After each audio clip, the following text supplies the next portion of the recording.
Three, two, one.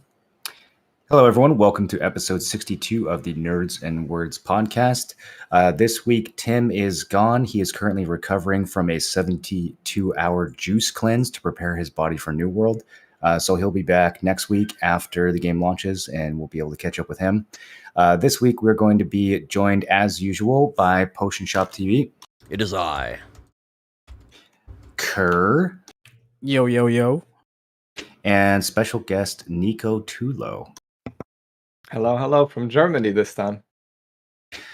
So we'll just start it off as usual, talk a little bit about how our weeks went. Potion, you want to kick us off? Yeah, I've been back to streaming a little bit. Just been doing New World streams and slowly losing my mind with nothing to play. It's about a regular coming in and then just repeat the same thing I talked about for the last day and then do that for as many hours as possible, and then that's the stream. But I've been enjoying it too. I heard a lot of people have just been streaming VODs because they're like so hyped for New World. They can't play anything else. So they're just streaming the same thing that they've did for the last few weeks and just watching it over and over and over again. Mm-hmm. Yeah, I actually made I have like a whole series of YouTube videos that are just like that, right? There's like 38 videos. They're just gameplay videos. You know, they have some purpose to them, like a particular rotation in a region or something, but they're just gameplay, right? So I've been watching a lot of those and keeping up with it. This has been surprisingly like, you know, every day there's like one good video that I find on YouTube that I learned something I had no idea about before. So still been kind of gaining a little bit of nuanced knowledge here and there. Yeah, it's the development for this stuff is so like back and forth. I hope that some of the things actually stay the same by the time the game launches, but I've been kind of doing the same thing, just jumping around, trying to see what I can learn at the last minute. Yeah. Kerr, how'd your week go? Yo, my week was kind of busy. I had midterms this week, but I finished up my last one literally like 40 minutes ago. Whoa. So that's nice. I was messing around on the global labs because they came out with Archer and Sork rework. So I was up at like 1 a.m. when it hit live in my time zone to like goof off on the Archer rework. So that was pretty fun. But yeah, that's about it. I've been goofing off doing some seasonal PvP because seasonal PvP has been really fun. Like with the cap on the Tuvala and stuff, there's different classes that are viable. So I've been having fun like spamming Archer and RBF. But that's about it for me. I keep seeing Archer in your stream titles. Is there something special about Archer at the capped gear score?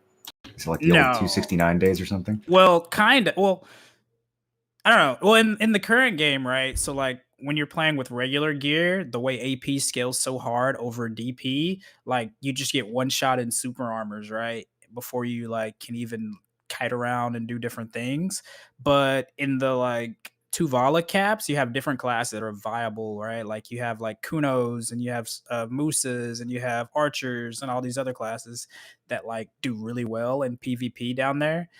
Obviously, you still have the crazy meta slaves like the Awakened Sages and the Novas and stuff like that. But there's a lot more classes that are viable, so the PvP has been really fun.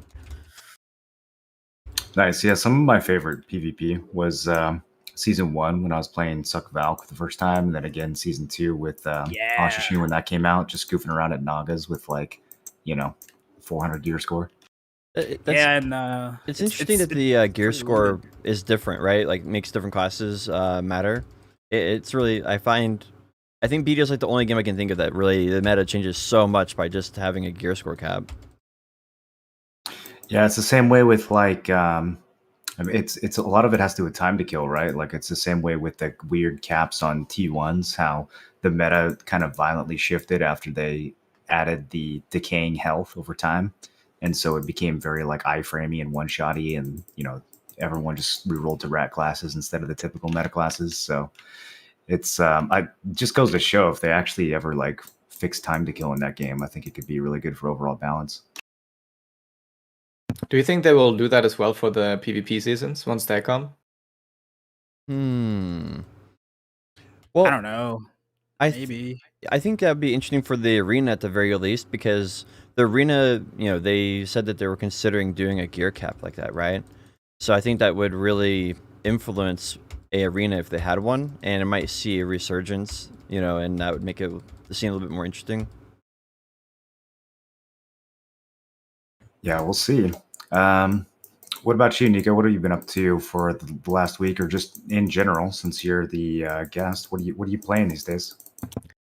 I mean, I'm kind of in the same boat, just playing VODs, but I'm also playing a lot of Lost Ark still on Russia. I'm still really into that. I think it's actually still super fun. I just wish the games would release, just like everyone else. Yeah, Because progressing a character on like a server that you won't commit to is always, a little bit questionable. So, but So outside of that, sorry. How much time have you put into that? Ooh, I don't know actually. So it's been quite a bit. I started when Russian Lost Ark was released, and I played for like 2-3 months, and then I stopped basically, and then I started again like 3 months ago, and I've just been PvPing basically, because in that game, at least the Matchmade Pvp is completely gear equalized, so you can jump into it nowadays actually at level 26 already, and you can basically just play as much as you want and rank up, and it's basically like Battle Ride or something, like an arena PvP game for me at the moment, because I don't want to progress too much in PvE and then abandon the character again. Yeah, so I have so many questions about Lost Ark because I haven't played it yet. So you played the Russian version when it launched, and then you took a break, came back to it. Is it caught up to the Korean version now in terms of content, or is it still kind of behind? It is not yet. They're slowly getting there.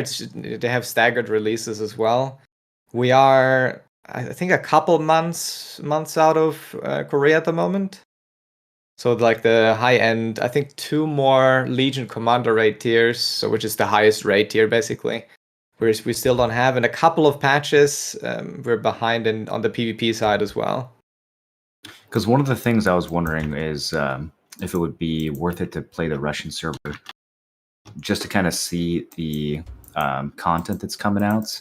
Like, do you feel like that's a game where you have a big advantage by looking ahead at the Korean version or the Russian version and seeing what NA is going to get ahead of time? Or is it the kind of game where you can just go into it fresh and like learn as you go? Like, how you see what I'm getting at? Like, is it the kind of game where you would want to play another region for a couple months just to see what content is coming out so you could prepare for it? I mean, it's always an advantage, I think, right? Just so you know what you're doing, you're fast on max level and so on. Since the game, especially on the PvE side, is fairly time gated, at least on the gear progression side. So if you know like what kind of things you can do early on, and like to get a little bit ahead of the curve is probably good. But generally speaking, it's still, for the most part, a theme park MMO. So you can definitely also go in blind and have fun with it and learn on the way. But there's actually a lot of complicated systems. So, I mean, if you want to try it out early, Russia is basically for free anyways. You will just have to have to download a VPN and play with 200 ping or whatever. So outside of that, I think. And how long does it take before you can start doing arenas and stuff once you start fresh? So they recently changed that to level 26 for arenas. So the soft cap max level is 50. You can keep going after that until level 60, a little bit like BDO, but level 60 is actually hard cap.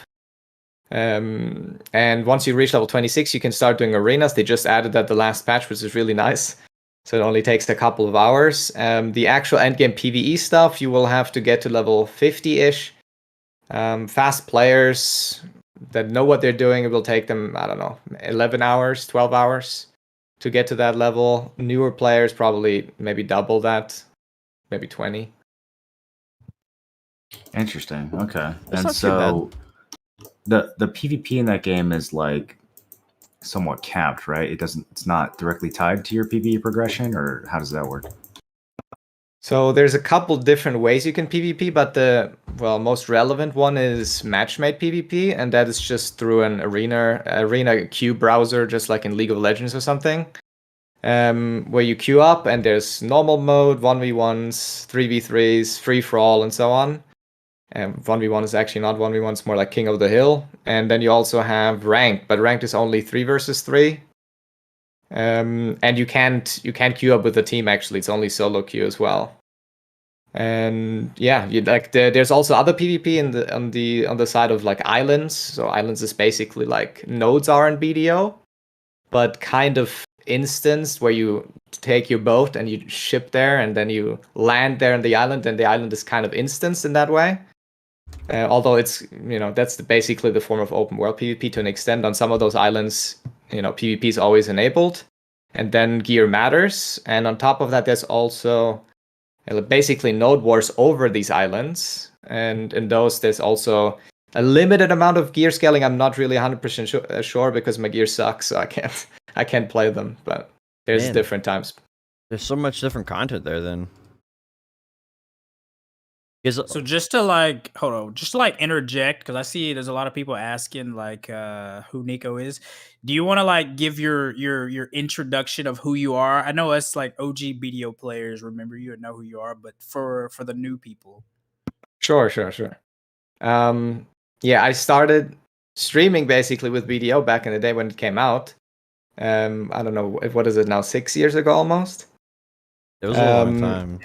Yeah, it's a long time. I remember watching you, and then you kept thinking I don't want to grind for 62 because it's this big grind, and then you did it, and you're like, why is everybody making a big deal about 62? That was easy. Yeah, I don't know. I was never the biggest grinder, but I enjoyed it, honestly. I remember Nico YOLOing a Tech Crescent back when everyone was still on duo crescents and getting it. That's it's probably my my clearest memory of you. Before that, there was my favorite part was when you were like, "Yo, screw it. If I get this pin, if I hit this pin, I'm re-rolling Tamer." And he proceeds to hit the pin and actually puts his gear on Tamer. I was like, "Damn, respect." Yeah. I actually started with Tamer at the on launch because there was no. I actually wanted to play Ninja, and there was no Ninja on launch.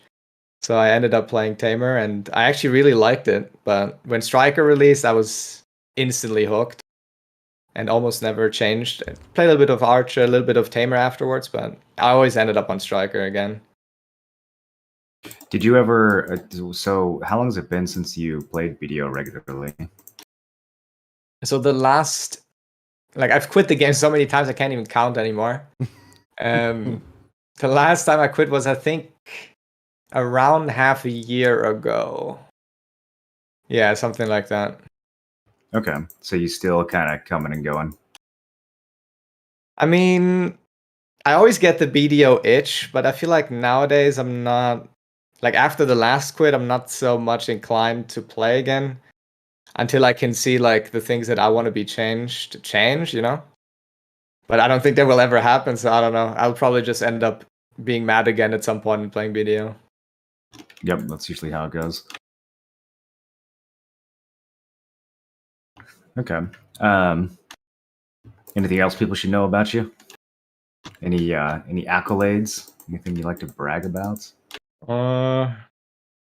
I'm basically if I don't play MMOs that don't have PvP, I guess. Whenever I play an MMO that doesn't have endgame, and to some extent with PvP in it, I'm not really interested. So I like to pride myself with being okay at PvP, I guess. But outside of that, I'm just playing. How have you been performing in Lost Ark on the Russian servers with shitty ping? Have you been able to hold your own over there? Luckily, I'm from Germany, so I'm not super far away from Russia. I get between 40 and 80 ping, which is still noticeable because the servers are kind of weird. So you also have a little bit of desync issues. We're familiar you get 40 with that. ping to Russia? That's wild. I mean, I'm not 100% sure how accurate that is, but I also use exit lag because you need a VPN, right? So it tells me 47 ping. I don't know how accurate that is, but yeah, it spikes sometimes up to 80. And I've been doing okay, actually. I've my biggest... Well, my highest rank was, I think, 74 on the server, which, I mean, the server is pretty small, so it's not the biggest deal ever, but it's fun. It's fun for sure. It makes me think that it might be more like BDO lag, where it doesn't matter if your ping is low or not, you still have lag in it. Like ping matters a lot. It's a Korean game, just like BDO as well. So ping also Yeah, does makes matter sense. to an extent. But especially on the Russian server, there's a lot of rubber banding going on. The more ping you have, so it does help having lower ping. But as I said, like my ping is acceptable anyways. So is Mystic still busted? I played it a little bit when it was first coming out in Korea, and the Gauntlet class Mystic was insane back then. Is she still like the top dog in terms of like 1v1s? I'm not sure which class you mean actually. She was the one of the Gauntlet classes, and she had the dragon ability. It's been a Infighter, long time. Yeah, Infighter. Yeah. which will actually be called Scrapper in the West for some reason. That's a good name. Okay. She's always like in season 1 she was decent. They changed a couple of things around. Now she is not doing so well, but I think one of the higher skill cap classes though. So if you're good on it, you're good. Okay. Do you feel like the game handles ping decently? Like, is there rubber banding and stuff? Like, what's the downside of having a higher ping? How does that play out from your like in terms of your experience of the game? You do notice it with rubber banding, unfortunately. The higher ping you have, the more you notice it, and sometimes it can be so frustrating that you're in a there's no iframes really, so you have basically different tiers of super armors, and if you use a super armor dash ability, for example, where you can't get hit, sometimes you just get teleported back, and that's super frustrating, obviously. So it doesn't handle ping super well, I would say. But I have also heard a lot of different people say the Korean server handles the ping way better. So like if someone has 200 ping on Korea, it's less noticeable than if you have 200 ping on Russia. If that makes sense. Interesting. So maybe the publisher itself has bad servers then? Yeah, maybe the Russian developer has bad servers. Okay. Yeah, I haven't gotten a chance to try the game yet, so I can't decide if I should look forward to it or not. I've heard like really good things, but I feel like I'm still not necessarily grasping the overall like progression of the game, because it's interesting that you've got the PvP crowd who seems to want it because it's got like gear equalized arenas, but then you've also got, you know, you were saying it's mostly a theme park game. Like most people who are playing that game are probably not going to be doing it for the PvP, right? They're just going to be grinding mobs and getting gear and doing the raids. And would you say that's kind of the primary content that the game is offering? So you could actually browse the Lost Ark Twitch category right now, and you would see that like on the Korean side of things, because that's where most streamers are right now, 99% of people over there play PvE. Like PvP is obviously fun, and like people will dabble into it, and they used to have a scene for it, which they will probably bring back later this year actually. But PvE is the big focus for most people in this game, I would say. So you do raids, you do dungeons, and so on. So is the PvE competitive then? Like, are people grinding some kind of leaderboard or trying to get world first? What's the rush in terms of like, you know, practicing on other regions and knowing what you're doing and getting ahead of the curve, you know, so to speak? What's the benefit of doing that? Is it just you get to clear the content faster, or is there actually like some competitive ranking that you're trying to vie for? So I can obviously only speak as someone that's just looking onto this, because I'm not participating myself, and I'm also not Korean. So the Koreans have all of the big raids before everyone else, obviously, again. Seems familiar, right? And generally speaking, the actual, they're called Legion Commander raids, which are the hardest difficulty content you can do. Basically, they also have different difficulties, like WoW in a way. So like you have, I don't know, normal mode, hard mode, and so on. And those are actually pretty hard. And most people that I've watched doing them, it looked at least on the level of WoW, I would say, like retail WoW. So that there's also world first races for that, obviously. So generally speaking, I think most people over there do it because it's challenging. And on top of that, they also have like their own little world first races in the Korean region, I guess. On top of that, there's also something called Hell Mode, raids that also release depending on like I'm not actually sure when they release, but they're also always later than the actual raid release. And on those raids, you don't actually have gear relevance, so you can actually go into that with the minimum gear score that you need to enter the raid, and you will have the hardest difficulty raid possible without any shortcuts, I guess. Okay, interesting. But you've mainly just done the PvP, right? You haven't gone that deep into the PvE.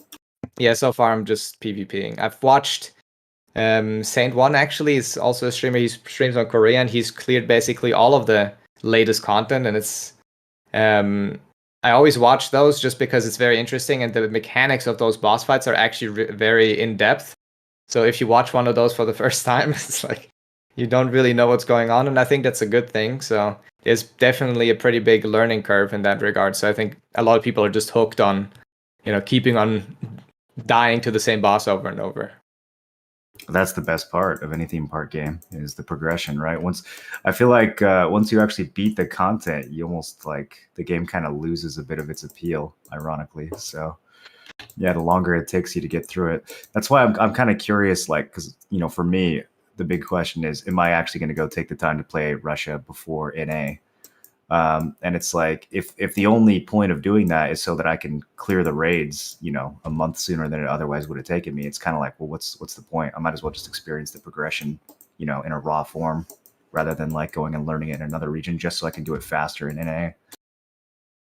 I mean, I'm sure there will be some sort of racing for us as well, right? Like there will be people competing. We're the first in Europe to clear whatever boss and so on. But generally, yeah, I don't think there's.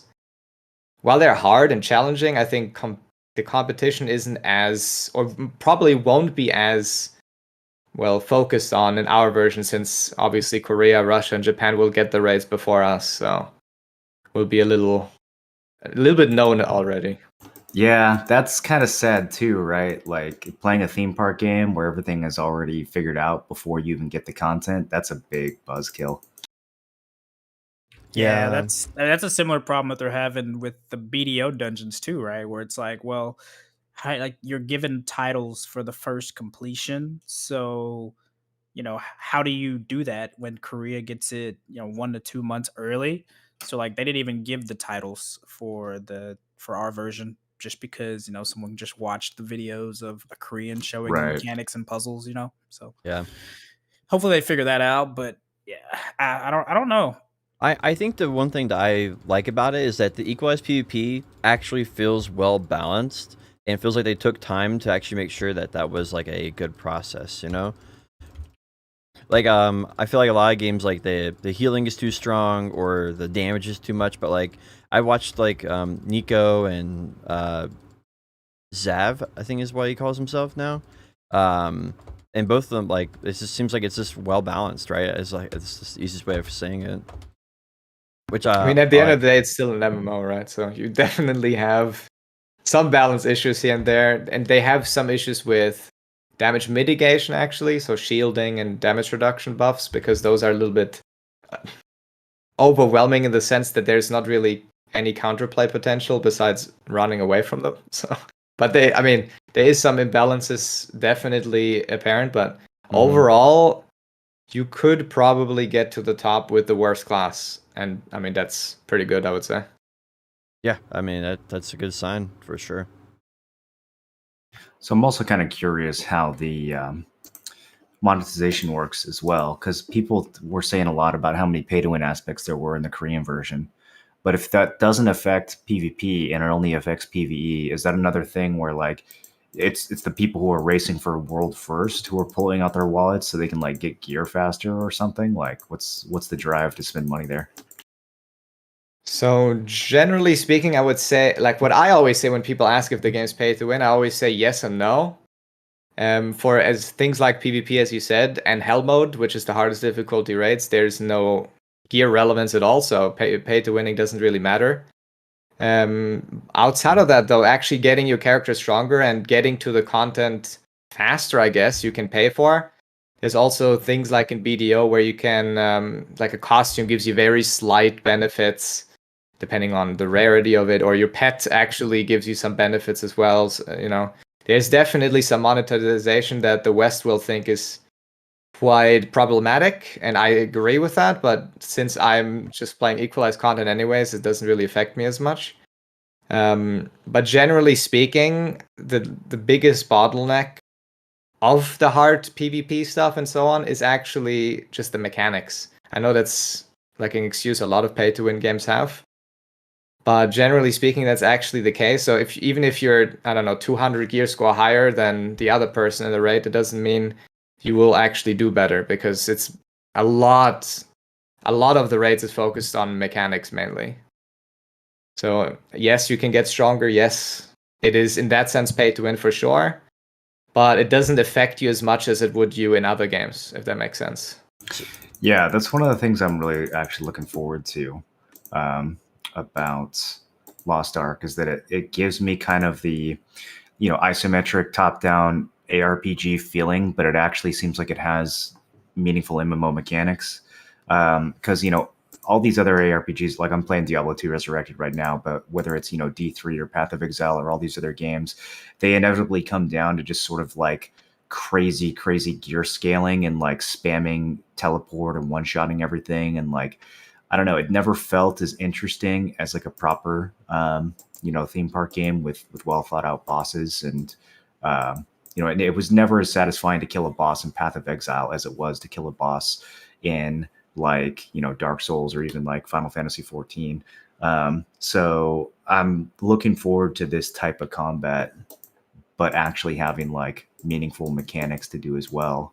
Does the combat in Lost Ark feel like Diablo-y to you, or does it feel more like a different game? Like what would you compare it to? To me, it's like it almost feels like a fighting game in a way, at least in PvP, because you can juggle people in the air, a little bit like BDO as well. But yeah, I would say something more along the lines of a mix between like League and BDO, maybe. If I had to put my finger on it, it's kind of hard to do because it does feel quite different, but it's a full action MMO, no tab targeting. So I would say like a mix between League and BDO.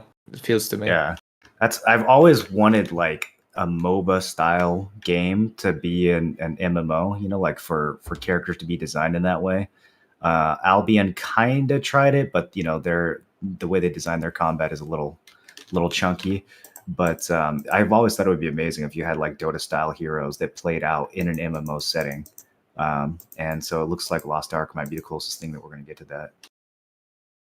Yeah, I think it's gonna be pretty cool to see how it plays out. And like, one things I'm really hopeful for is like, this is, if it, like, Lost Ark's been hugely successful, and that means I think a lot of other people might actually try to use the isometric, kind of profile for another MMO in the future, or like other genres, right, that typically don't have those.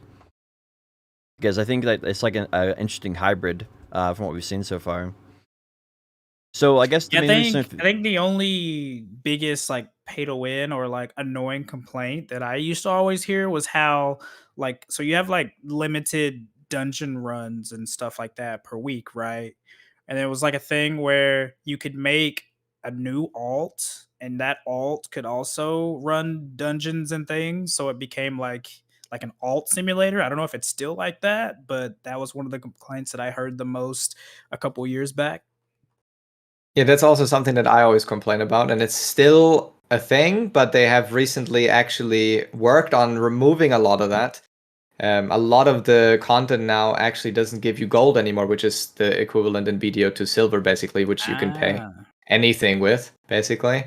And they removed that for a lot of things in the end game content department. So yes, having multiple characters is still very good if you want to be at the top of the PvE scene, but it's not even close to be as required as it used to be, if that makes sense. That's good to hear. That's good to hear. yeah, I feel like that was. Do you think that was like in response to the NA audience, right? Or do you think that was like just them in general trying to make their game better because they have the opportunity to now? Not sure, actually. I'm not really sure how much they want to cater to the West, although I think obviously they want to make money at the end of the day, but not sure. Not sure. Yeah, I wonder how much of that is like a gameplay improvement versus a monetization improvement. Because was the alternative to having a bunch of alts, was the alternative just like spending more money in the cash shop, basically, or were those separate things? Yes, you can technically just play a single character and pay to win your progression. You could do that. But at the same time, the gold that was taken away now from a lot of content has also been taken away from a lot of upgrade costs and stuff. So they basically just try to make it less tedious, I guess, in general. Wow, More that's streamlined instead of having to have like 5 alts basically. surprising for a Korean company to become that self-aware. I'm sure though that there will be still plenty of people playing 5 alts though, but I mean, generally that's gonna be me, whether it's good or not. I'm gonna have 15 alts, so yeah. It's definitely It's like gotta the be good. You will trademark of Moro.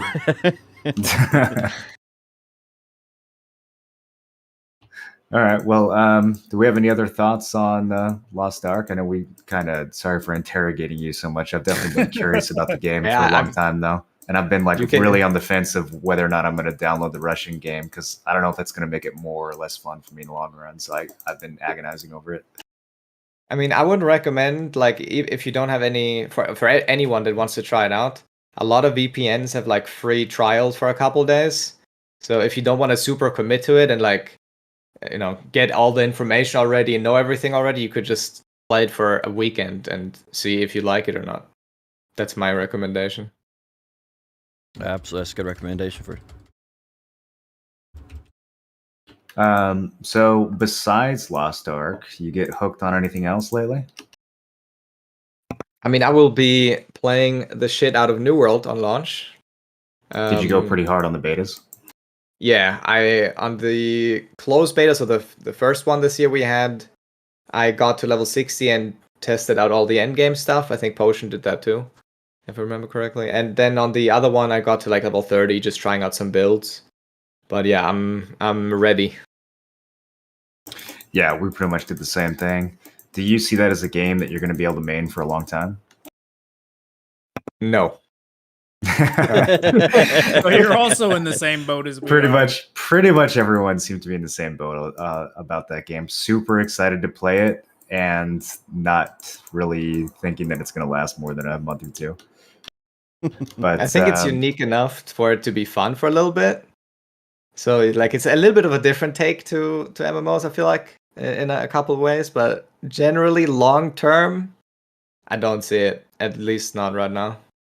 I think if they leaned into what makes the game different instead of trying to like make it more theme parky, if they made it more about like open world emergent content and fort fights and stuff like that, I actually think it could last a while. I think the fact that they're going so hard into spending all their development resources on things like dungeons is what's kind of shooting them in the foot right now. How do you feel about it? I thought that like from I played it in the preview last year as well, which was like I think almost basically a year ago, right? And I thought the game was definitely a lot worse because it didn't have the outpost rush stuff, and although the dungeons aren't anything crazy, I think they added a little bit of value to the end game at least, and I guess a little bit to the leveling as well. But I also do think they tuned down a lot of the other stuff that I found like quite fun, which was, for example, the breaches, which are basically useless now, unless they nerf everything. In preview, for example, you could level in breaches from like 30 to max level, and it was really good, and other things like that, I guess. But yeah, I agree. I think they should use their little niche a little better and not focus so much on traditional content. Do you think it's like it was an oversight for them to make the outpost rush locked until level 60? Because like I feel like that should definitely have been something that people can do from like level 20 just to get people like engaged in like the combat and make it more open. Because I feel like a lot of people, a large amount of the audience is either going to get shied away before they even hit level 60 or just not even know that you can play that kind of team based mode PvP. It's strange because like you get these, you get your attributes, you get like gear stats, and the way they decided to balance is not, instead of bringing everybody up or bringing everybody down to the same common denominator for it, right? The way they've designed the game is just inherently they have to make it balanced for something, and it's just easier for them to do 60 because all the content is going to be 60 already and balanced around it, so they don't have to do any additional balancing there, right? But It's kind of like the forts, right? How the cannons are tuned to level 60. So if they did lower level versions to Outpost Rust, are there like minions you spawn or like siege weapons that you use in Outpost Rush as well? Like what are the elements they'd have to balance? You'd have to balance the forts, which have their own doors, the fort towers. They have beasts that are level 60, elite monsters are level 60. Then you have player versus player combat itself. I guess those would be the... Oh, yeah, and then they have field bosses as well. Yeah, I guess they would have to spend some time developing different versions of that. It's interesting because you can tell that their philosophy about progression is very like it's very much. I feel like making the time old MMO mistake of like the game starts at max level rather than the game starts at level 1. And I think that was even what caused their whole monetization controversy, back before the beta, where they were already talking about selling XP boosts. And their justification for that was, well, after the game's been out for 6 months, no one's going to want to level because, everyone will already be maxed out. And it's like, well, why'd you design your game that way? Like, that's not the player's fault. Why do we have to pay money because you made the 1 to 59 experience inferior? Like, the game should start at level 1 or you should get rid of leveling altogether. It's kind of interesting. One thing that's a big issue, like literally because yesterday came out with server release times, and they're going to try doing staggered launches for the first time, which I feel like that's a huge mistake. I saw that. Did you see the name part? What? What about it? I'm pretty sure I saw that on someone's stream earlier that the names that you actually pick are global. Yeah. Meaning, a lot of people will have to go to EU, wake up at 2 a.m. and get their names. Yeah, it's gonna be a huge issue, and apparently that's also company. It's also company name. So like, if you want your company name, you have to go to EU, make a character, then make a company, because it's locked to your account for 90 days, is what Tolly was saying, and he got the information from the developers or someone from New World at least. I love Morland's reaction. Why? It's crazy. I could understand if it was region based, because surely they have plans to like merge the NAE servers together once they start to die. But why would Europe and NA be connected in terms of names? That's ridiculous. Yeah, I mean, I wish I could give you an answer. Well, rip anybody that like had something to do the day of release and wasn't gonna be able to log on to like EU servers a couple hours ahead. Gosh, bro. What also makes the I guess the EU servers are going to be coming up so like early for me anyways that I'll probably still be awake the day before, so maybe I will get on and grab our name, but that's so weird. But like, if you grab the name on EU, you won't be able to transfer it to your world for like 30 days, right? So it's like, will the game even still be the main focus after a month? Oh, that's fucking. That's so weird, dude. Yeah, so there's really isn't even any point in trying to snipe your name on EU because again, obviously you have like the 30-day name recycle process. Wait, how's the name recycle thing work? It was like, because I remember when I tried to delete characters or my first character on during the first beta during the summer, and I deleted my character and I made, I had to make prints because my other one was taken and I messed up. Well, then I went back and tried to remake that on another world like a couple days later when I wanted to try some level 1 like early level stuff, and I still couldn't make it. And that was like a week later. So like, I'm not sure I remember that. how long it's gonna be. That's strange. Kind of weird, dude. Just seems like a massive oversight, honestly. Dude, I don't know why they're doing that. That's crazy, but I mean, it kind of makes sense. I guess they're just like preparing ahead of time for some kind of merge between NA and EU, I guess. You Yeah, can't we're gonna have merge one NA and server. EU. I mean, obviously, it'd be You can bad, never merge but NA and EU. Like, I understand if fuck they if want I to merge know. NA East with the rest of NA East, but you can't merge NA and EU. Come on. Yeah. Yeah, I don't know what they're thinking, dude. Hopefully they come out and say something on Twitter, but fuck if I know. That's kind of weird. I posted the link in the guest chat, by the way, if you want to see it. Man, that's interesting. Yeah, I was not aware of that. I don't know what I'm going to do. I guess I'm going to wake up super early and then stream on the EU server and then level up and then do it again when it comes out on NA East. I'm just gonna name my character Kim Ellen 1337 and call it a day. You know what annoys me even more than that, though? The fact that you still can't select a fucking starter city. Yeah. So like you log into the game and you have a random starter town between 4 different locations that are all like a 20-minute run apart from each other. And with then, high level mobs that'll kill you along the way. You can't even like delete and make a new character because day one queues are gonna be fucking long as shit. So you just gonna have to like go for it. Go with it. If I get first light, I'm restarting. There's no way I'm gonna chance getting stuck on the main quest again for launch. You gonna wait in queue for 6 hours or something? I mean, the servers come up so early in the morning. I don't think it'll be 6 hours, but yeah, if I get first light, I'm definitely deleting and starting over and taking the chance. Yeah, dude. And then imagine if they haven't fixed the main quest bug shit. So it's that's what I'm saying, dude. Like I haven't seen any patch notes. I don't even know if they're aware of this shit. Yeah, I checked before the podcast. They don't have any patch notes up on the forums right now. They only have their server list. I mean, the last beta introduced more bugs than it fixed, so I don't know. Yeah, that's what I'm saying, man. Like, yeah, Moral had this weird bug where he like literally couldn't do the main quest line. He was bricked. Yep, hard bricked. It was weird is a good way of putting it. It was a little weird. I couldn't play the fucking main story quest. A little unusual. I think it's gonna be like very interesting. It's just, it seems like the longer it takes the game to come out, the worse it's getting. So I think they should maybe even release a couple days early at this point. Just get it out a couple days early and just call it a wrap, and have it like an apology for doing the staggered launches. I mean, there's like no way. I mean, there is a way where they could delay it, but bro, they're like a couple, they're a weekend away.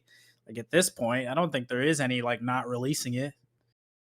No, they can't delay it now. No, unless there's some sort of critical failure with their infrastructure. There's no way it gets delayed again. I mean, if Blizzard standards is still the golden standard for video game releases, then they're fine. Then New World is fine. But yeah, I definitely think it'll be at least 3 weeks of like fun, a lot of fun. Past that, the ball is kind of in their court to see what they do to keep it alive. Well, they've already announced they're doing special Twitch Prime drops, starting, I guess it's like early October. It's gonna be like, I think Halloween in theme or something. Wow. They're also doing Twitch drops for everybody who participated in, all the streamers who participated in the New World Battle for Azeroth. So you get your just for them. That's nice. Yeah, they get custom Twitch drops only for them. That's great. Thanks, Amazon. I'm trying to think, what else was there?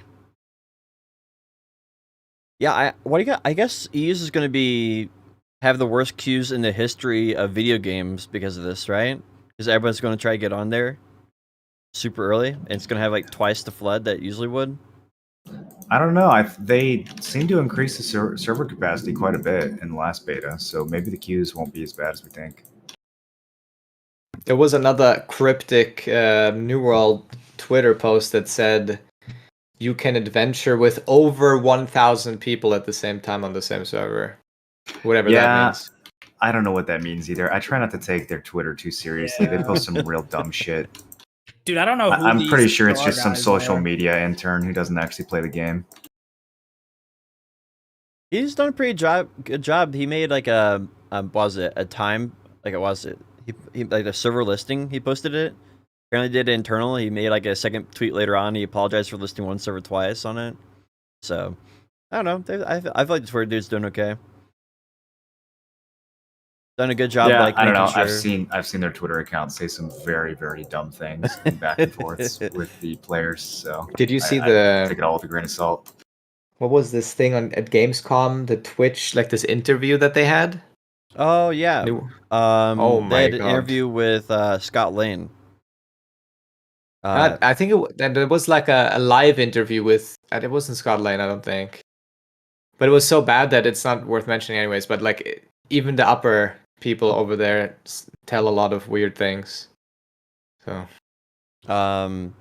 the one that they did the one I saw with Scott Lane was they said, hey, we know people want to know about have more magical feeling stuff in the game, and we know people want new weapons, so we're going to do magical weapons.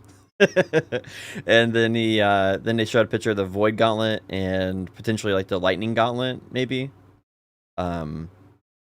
So, but that was the only thing I really saw, and they hinted that they're going to do something for Halloween and Christmas. Dude, all they have to do is make it so that when you socket certain gems in your weapon, they glow, or they have like an ice aura or like a fire aura.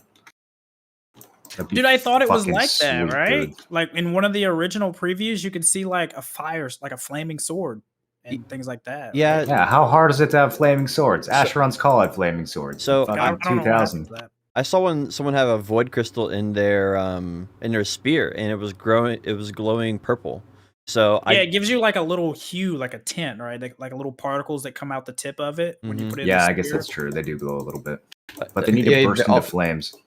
Yeah, you also have like a little particle effects when you like slash with your, freeze gem hatchet. Mm-hmm. So this is a little kind of off topic, but so I know we talked about the Riot, like we are kind of meme talking about the Riot MMO in the past, like maybe it was the week before last. But I don't know if you guys saw that the people making the Riot MMO, they got the lead quest designer from The Witcher 3. They hired him. So he's going to be the guy designing the quests in the new Riot MMO. I feel so. That's honestly, That's awesome. It's awesome because he was put onto the project for Cyberpunk as like a last resort, trying to patch everything together in like the last couple months, and like that's what really saved that game from being a complete 100% disaster. So I think that's huge, having that on the on their team. Wow. I just hope I think the won't be quests in mobile crossplay. Cyberpunk were pretty good when they worked. Yeah, I think they did a good job with Witcher 3 had some really, really nice quest lines. So if he even replicates a margin of how good the Witcher 3 quests were in the Riot MMO, it could be really awesome. But yeah, I saw that on Reddit a couple days ago, and I was like, damn, because they did like a post about it. It was like a Twitter post or something about it. I'm very excited. What made the quest in that game so good? Was it the story, or was it like it was a combination of like the story, and it didn't feel like lifeless. It didn't feel like a whole lot of like go for, like go for this, go for that. It had felt like the story was engaging behind it, and a lot of it felt like you didn't feel like you were doing dauntless tasks a lot of the time. Yeah, it was like you'd find like a boy with an injured leg or something, right? And then he would have you do something actually like unique and meaningful to his particular situation, instead of just go kill 5 chickens and bring him some meat,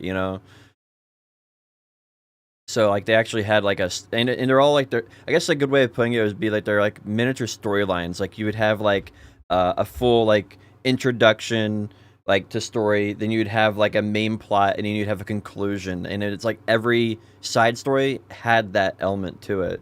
So you actually got like a satisfying feeling when you help the kid or whatever. You'd like, oh, I actually changed the game world a little bit, And then in like different decisions that you made during certain quests, it kind of changed the outcome of the way the ending for the story progressed. So you had your own little bit of like interjection. I liked it. I liked Witcher 3. I don't like single player games, but I loved Witcher, so it was great. I have not played through the entire game yet. Maybe that'll be what I do on one of my off days.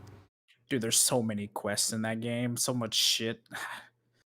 So much stuff to do. was going to ask So, yeah, something that's- about New World, but I forgot what it was. Can't remember.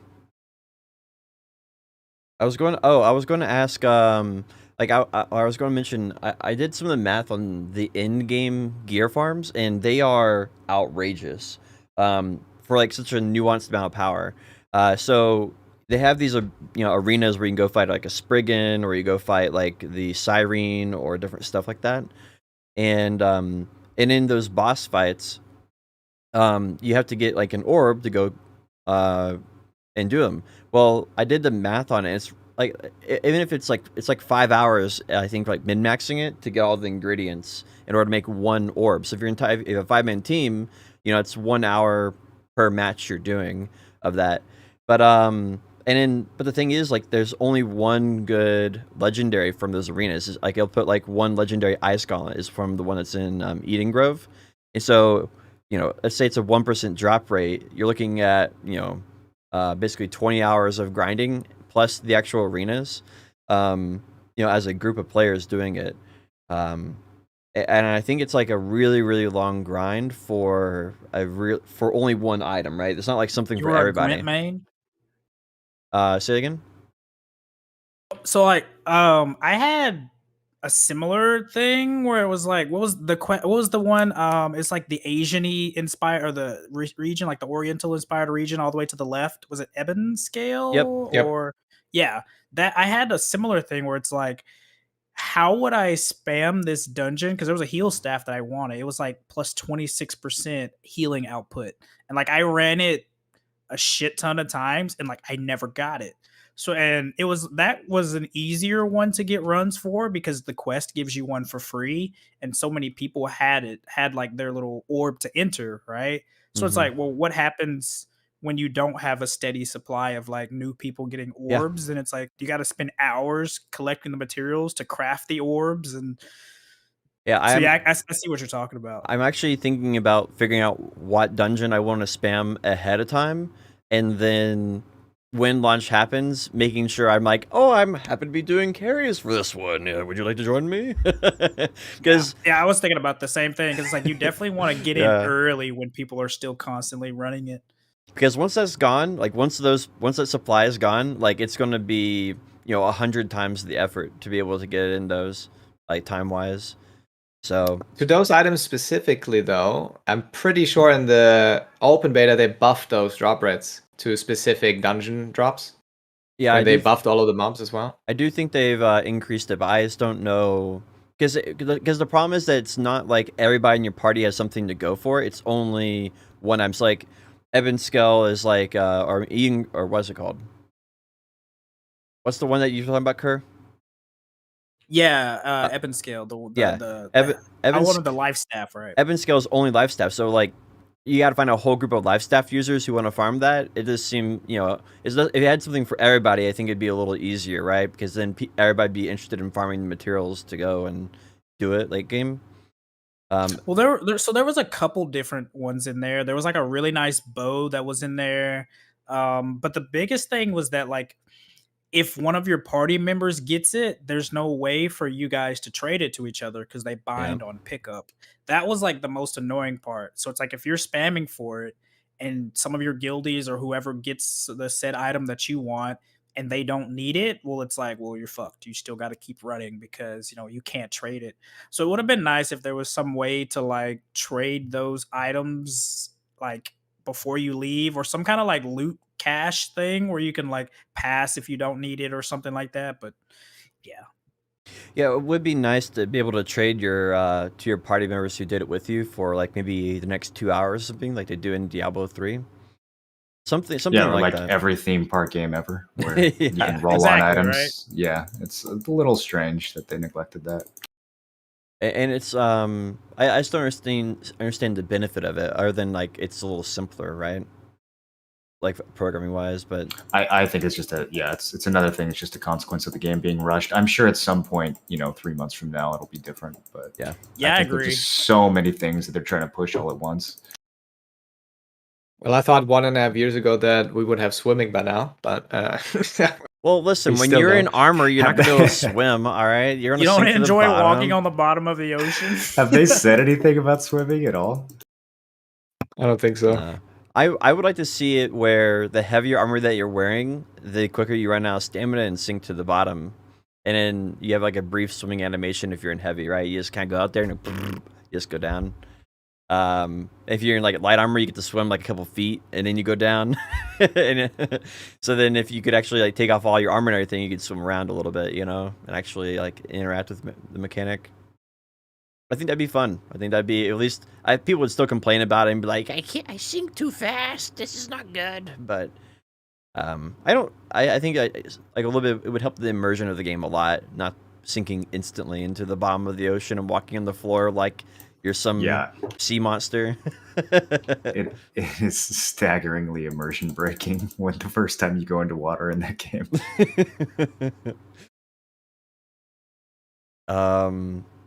I still can't remember what my question was. I don't know. For New World. That's about all I could think of, right? Is there really anything else about Do you it? guys okay, so here's the next thing I'm struggling with. Do you guys think that the servers are actually going to come up when they say they're going to come up? Because every time there's been a beta, the servers have come up an hour and a half early. And they're already coming up real fucking early. So It's 100% going up an hour early. Every so that's what I too. think, dude. That's how kind of how I feel. I'm gonna have to get up at 3 a.m. It's happened 3 times in a row, so the chances that happens a 4th time is pretty high. I definitely would prepare for it to go live an hour earlier. Anything earlier than that, whatever, but I definitely would be ready an hour early. Or like turn your Discord alerts on, and once the Aftershock Discord starts going crazy. Yeah, Our build is I'm not gonna actually do meeting that up 2 because hours fucking Tim pings everyone 7 times a day. True, actually. We're going to be on. Have you announced that publicly? What we're going to be on the server?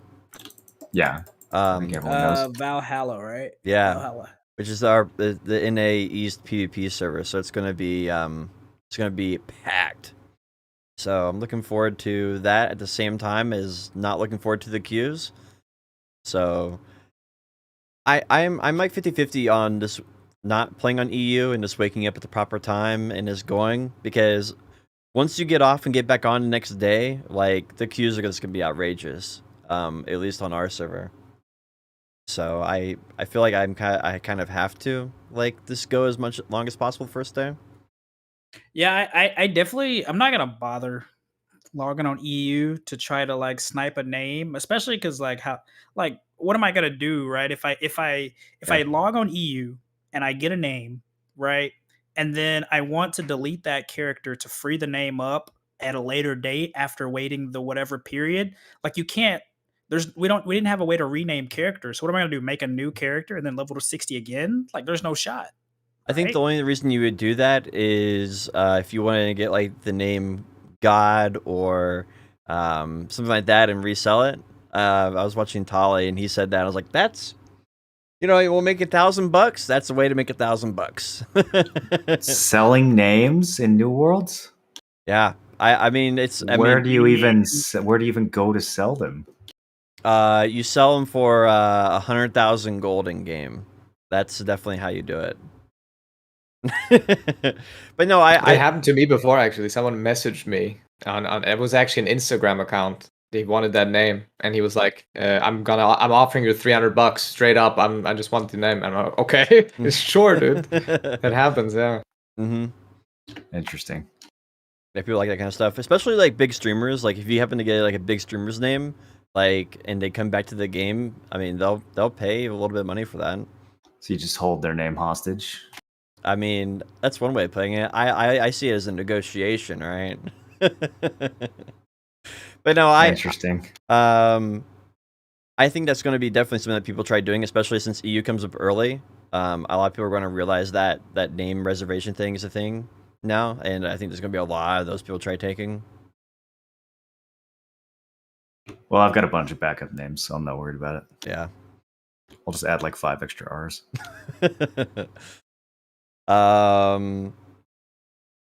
What is like For the like events, what do you think they're going to do for the events, or what would you like to see? Like, what have you seen for Halloween events or Christmas events and other games you would like to see in New World?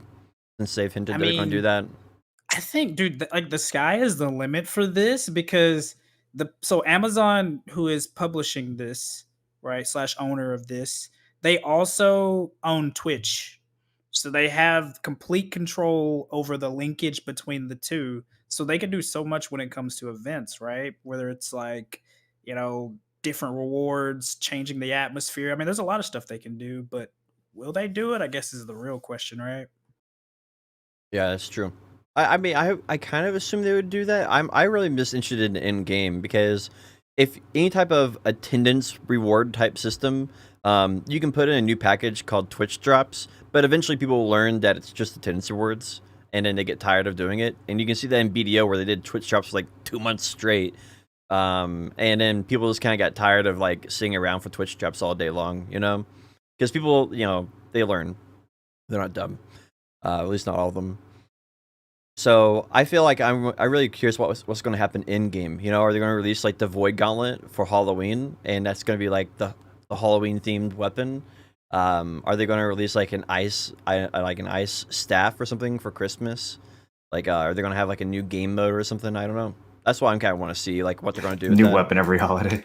Yeah, I think it'd be cool to have like events in game, but that might be a little bit asking too much, right? Having like a really, really spicy like Halloween event with, Brightwood or something would be incredible, but I don't think they're going to do that. They should just I mean, make there's it a so lot that of one of the stuff. zones is full PvP for the whole month of October. Please, bro. All of October, Brightwood's full PvP. Ooh, that'd be good. That'd be so much fun. You could add like a Halloween boss even out on the fields you have to fight for. I mean, they can do anything. They could even like have different toggleable like animations depending on like the season or something like that. I mean, they can do anything, honestly. Mm-hmm. I think field bosses would be great in that game as long as they were in PvP areas. Yeah. I'd really like them to do some kind of like capture the flag type shit. That would be freaking awesome. In open Warsaw world. Gulch. Yeah. I'm still waiting for some of our big MMO to copy Hellgates. That when that happens and that MMO explodes in popularity, I mean it's just gonna be the new staple of MMOs at that point. There's a lot of really underrated PvP content in Albion that is just overlooked by their developers because the game is such a, it's such a niche game. Yeah. But yeah, I mean, the way they do castles in Albion is so vastly improved over the way that New World does forts. Like, if you want to make an open world PvP game, Albion's been doing trial and error for 5 years now. They figured a couple things out. I feel like people should, these devs should pay more attention to that game. Absolutely. I agree, dude. I will always wholeheartedly be a big fan of Hellgates, and it's still like to this day my favorite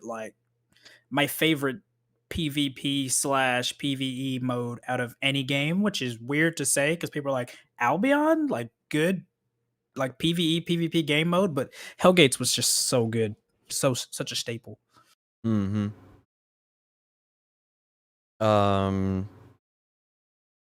What else do we have to talk about for New World? I can't really think of anything else. The servers were the big topic of the day because everybody was upset about the staggered launches and the naming. Yeah, now that I know about it, I'm upset. I think it's a 9-hour difference between NA being released and EU being released. NA West. Sounds about right. Whatever the time difference is. Yeah, something like that. Do you guys think there's going to be new weapons on launch day? No.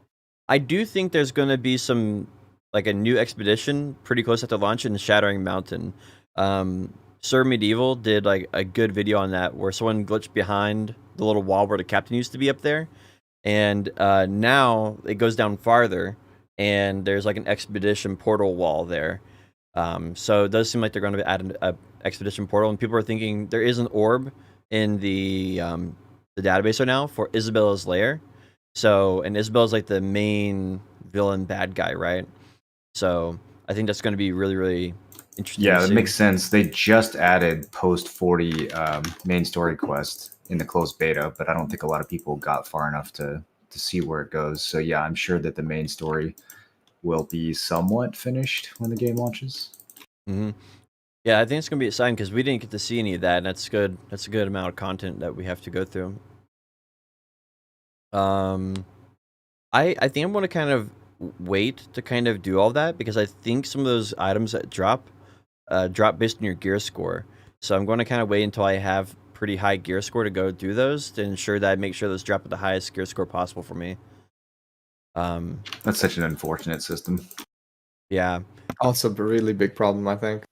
Yeah, it makes it where you either get way too rewarded for doing it by getting like a 600 gear score piece, which would otherwise be very hard to get, or you get something that is only slightly better and it quickly gets replaced by the time you get better gear. So in both cases, you know, one's getting too rewarded, and then the other one gets replaced fairly quickly. And some of those weapons are pretty, like some of the accessories are pretty nice. Yeah, you do the same, you put in the same effort and clear the same content as someone else, but you get a different reward just because you've gotten other rewards previously. Like I don't know, very, very bizarre system to me. Mm-hmm. I guess looking forward to the main storyline a little bit more. I'm hoping that they've had some like lessons learned. But if they added the entire storyline to the end, I feel like that's going to be very rushed. You know, like that. There's no way that was like a short process. So Yeah, well, Honestly, they definitely added some in the closed beta. So I think that their intention is to try to have the main story finished by launch. We'll see. So if it's overall still the same, to be honest, I'm probably not even gonna bother doing the main quest line past like the first early levels to get the easy gold. But like, especially if you have like the in-game content, you need like 2 or 3 people in your party that has the Azoth staff, and everybody doesn't even need it. So if it's too tedious slash too much effort, I'm probably not even gonna do the main storyline personally. I think you will need the Azoth staff upgrades. No, for a couple like breaches, for example. Only one person in your group needs it. Well, we could need more than that for the in-game content, right? Now, Yeah, what if the final dungeon eventually, requires 5? if the final dungeon requires 5, then fuck it, dude. I'll be level 60 doing the main quest line. Because that's almost what it was like on the beta. Yeah, that's one thing I think they might release on launch would be the new expedition, because if the Isabella is like a main part of the storyline, really, really big part of it. So I could see that expedition being part of launch, and that would be like a final surprise, and I think that'd be fairly enjoyable for the player base. I don't know about weapons though. I feel like they're too slow developing weapons. Like they developed 3 weapons in an entire year. So I don't really see them doing another one at launch, right? They'll probably do one, for an event like Halloween or something. I mean, surely they have more weapons, right? I mean, even in the trailer, they showed off the great sword. I just think that like they're probably just not revealing all of their cards yet. Yeah, if they're smart, they'll spread some of that stuff out because the Yeah. game definitely is going to need some post-launch hype to reinvigorate it after the first month or 2. Agreed. That's So true. I think it's mostly them just like holding out on stuff to like add in, a couple weeks in just to kind of give like, oh, I want to come back and mess around with this weapon or like, this content if they're smart anyway. Mm. I mean, I would hope that they have that, but I can honestly not really see that. I don't know if you felt the same, Potion. Yeah. And the end game dungeons, like the level 60 dungeons in the closed beta, which was like what 1.5 months ago or something, was so bugged. Like it felt like they wanted to just push those dungeons into playable territory, so people felt more relief that there's actually content. So I don't know if they have a lot planned. I mean, even in the early dungeons, I remember trying to help Morlin run the dungeon with what's his name? I forget the guy that you meet on the beach at the start of the game. But Thorpe. Yeah, we were trying to like help Moreland run the dungeon with Thorpe, and every time Moreland was in the party, the door, like the one of the doors, just wouldn't open, and we had to just stop and redo. Yeah. So you can definitely I feel like there was a lot of bugs and issues there. I felt bad because we figured it out to be like if you kill the mobs, and then we went through with Moreland after telling him that, and then we still missed one of the mobs, so we still couldn't go through the door. And I genuinely felt bad after that because like he had done it like 4 times then or something like that, and hadn't been able to go through once. Yeah, that was rough. And I mean, they, I think they fixed that one. I saw it in the patch notes for the closed beta, and like, I'm sure they will be quick to fix other things that are broken in the game as well. But it's still like when the game is launched and you're in that hype and everything's new and you're like trying to get through the content and level up and everything. Like even if they're fast to fix things, it's still too slow. Like the game shouldn't be launching broken to begin with. So Yeah. Well, and one of the issues that I see is like the fixes that they're doing seem to be very quick temporary fixes and not very good long-term solutions. So I kind of fear that the game will like inevitably get worse optimization-wise. And that's kind of like I think one of the things I'm worried about. And we saw that go from like the open beta to the closed beta. They did an impressive amount of fixes, but at the cost of stability of the game. We're having FPS issues, way more crashes were being reported, and we weren't getting any of that stuff before. And so I feel like that's a big price to pay, just to have those fixes so fast, right? Yeah, I kind of give them a little bit of the benefit of doubt on that. If it is true with what they've been hinting and what people have been saying about them basically doubling the server caps, I kind of give them a little bit of a little leeway there. I don't know how much that is true or how much that is just people saying it or the Twitter just hinting at it to kind of get that out there, but if they really did, double the server capacity, the amount of people on the server, I can see how you'd have more stability issues with that. But if they actually didn't raise the server caps, then it's like, oof, why?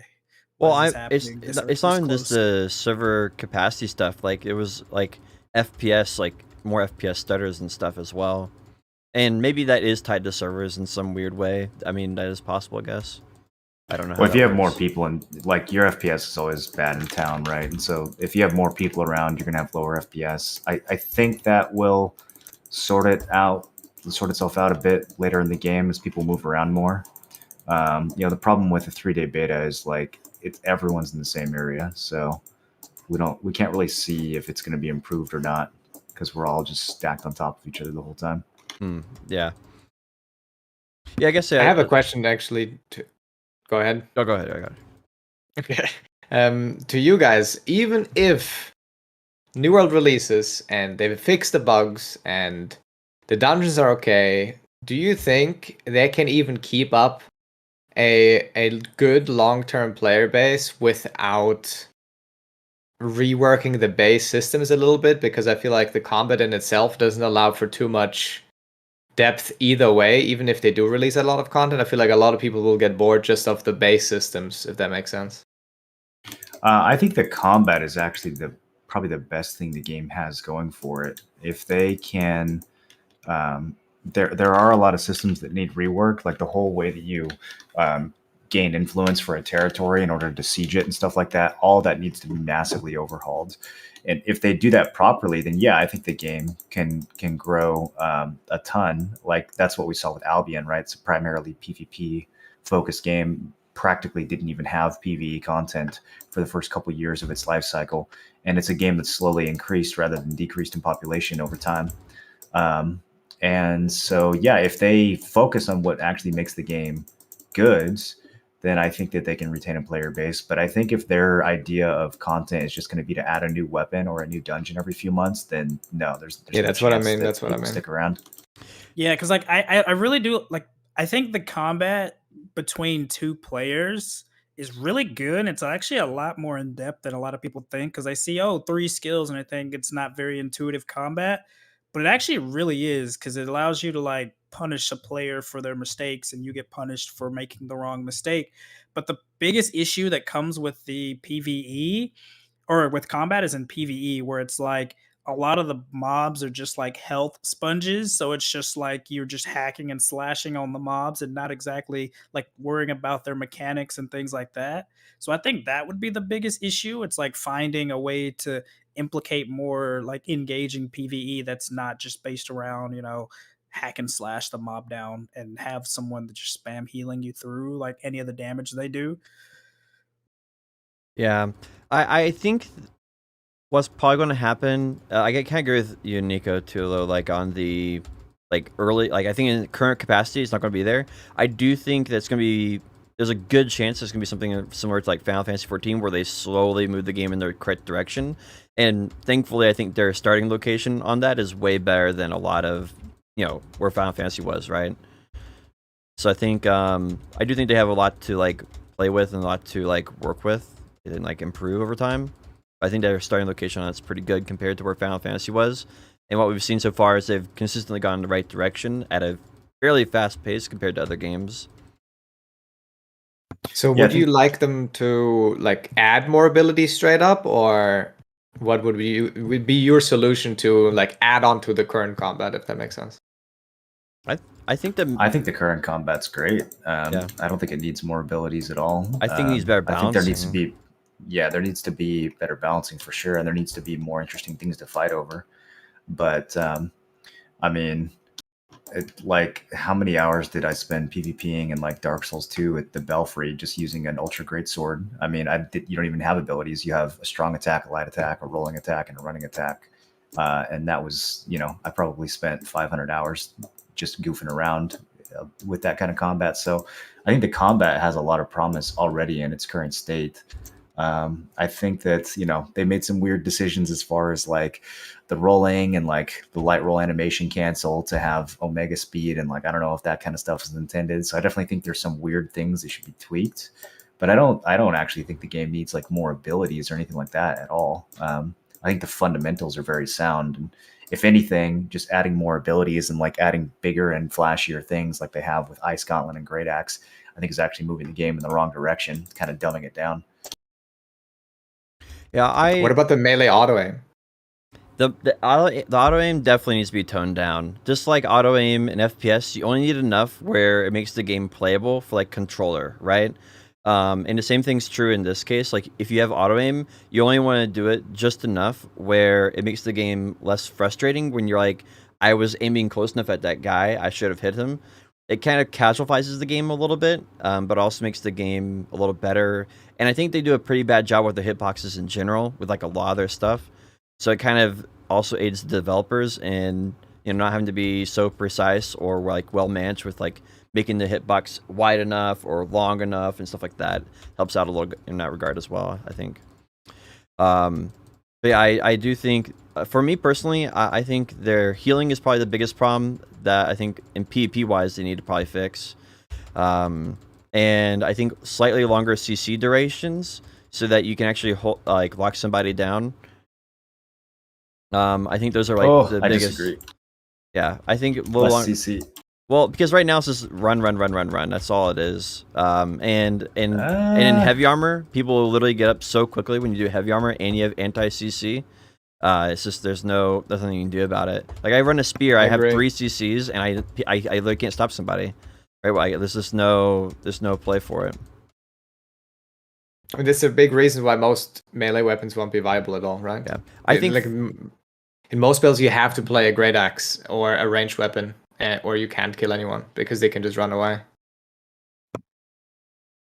Yeah, I think like first they should probably look at healing, because healing will probably fix the majority of that, because you won't care near as much about someone running away for a few seconds if they don't heal back up to full HP. Healing back up to full HP makes you care a lot more about them running away from you. So I think they should first look at healing, and after looking at healing, they should take a look and see if CCs need to be increased, or like heavy armor needs to be re-looked at or something.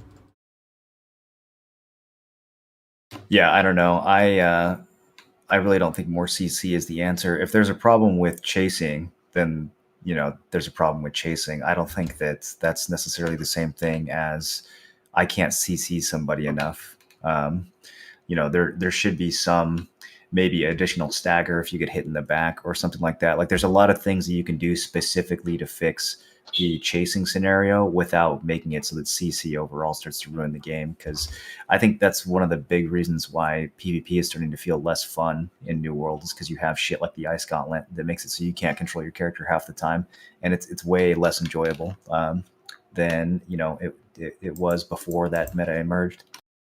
I do think there's a difference there though. Like there's some CCs that are way too short and others that are way too impactful. Like I think I personally think like the slows are a little too long on Ice Gauntlet, and I think that what's it called? Gravity Well currently it lasts 3 seconds. Every other CC in the game lasts 1 second or a second and a half.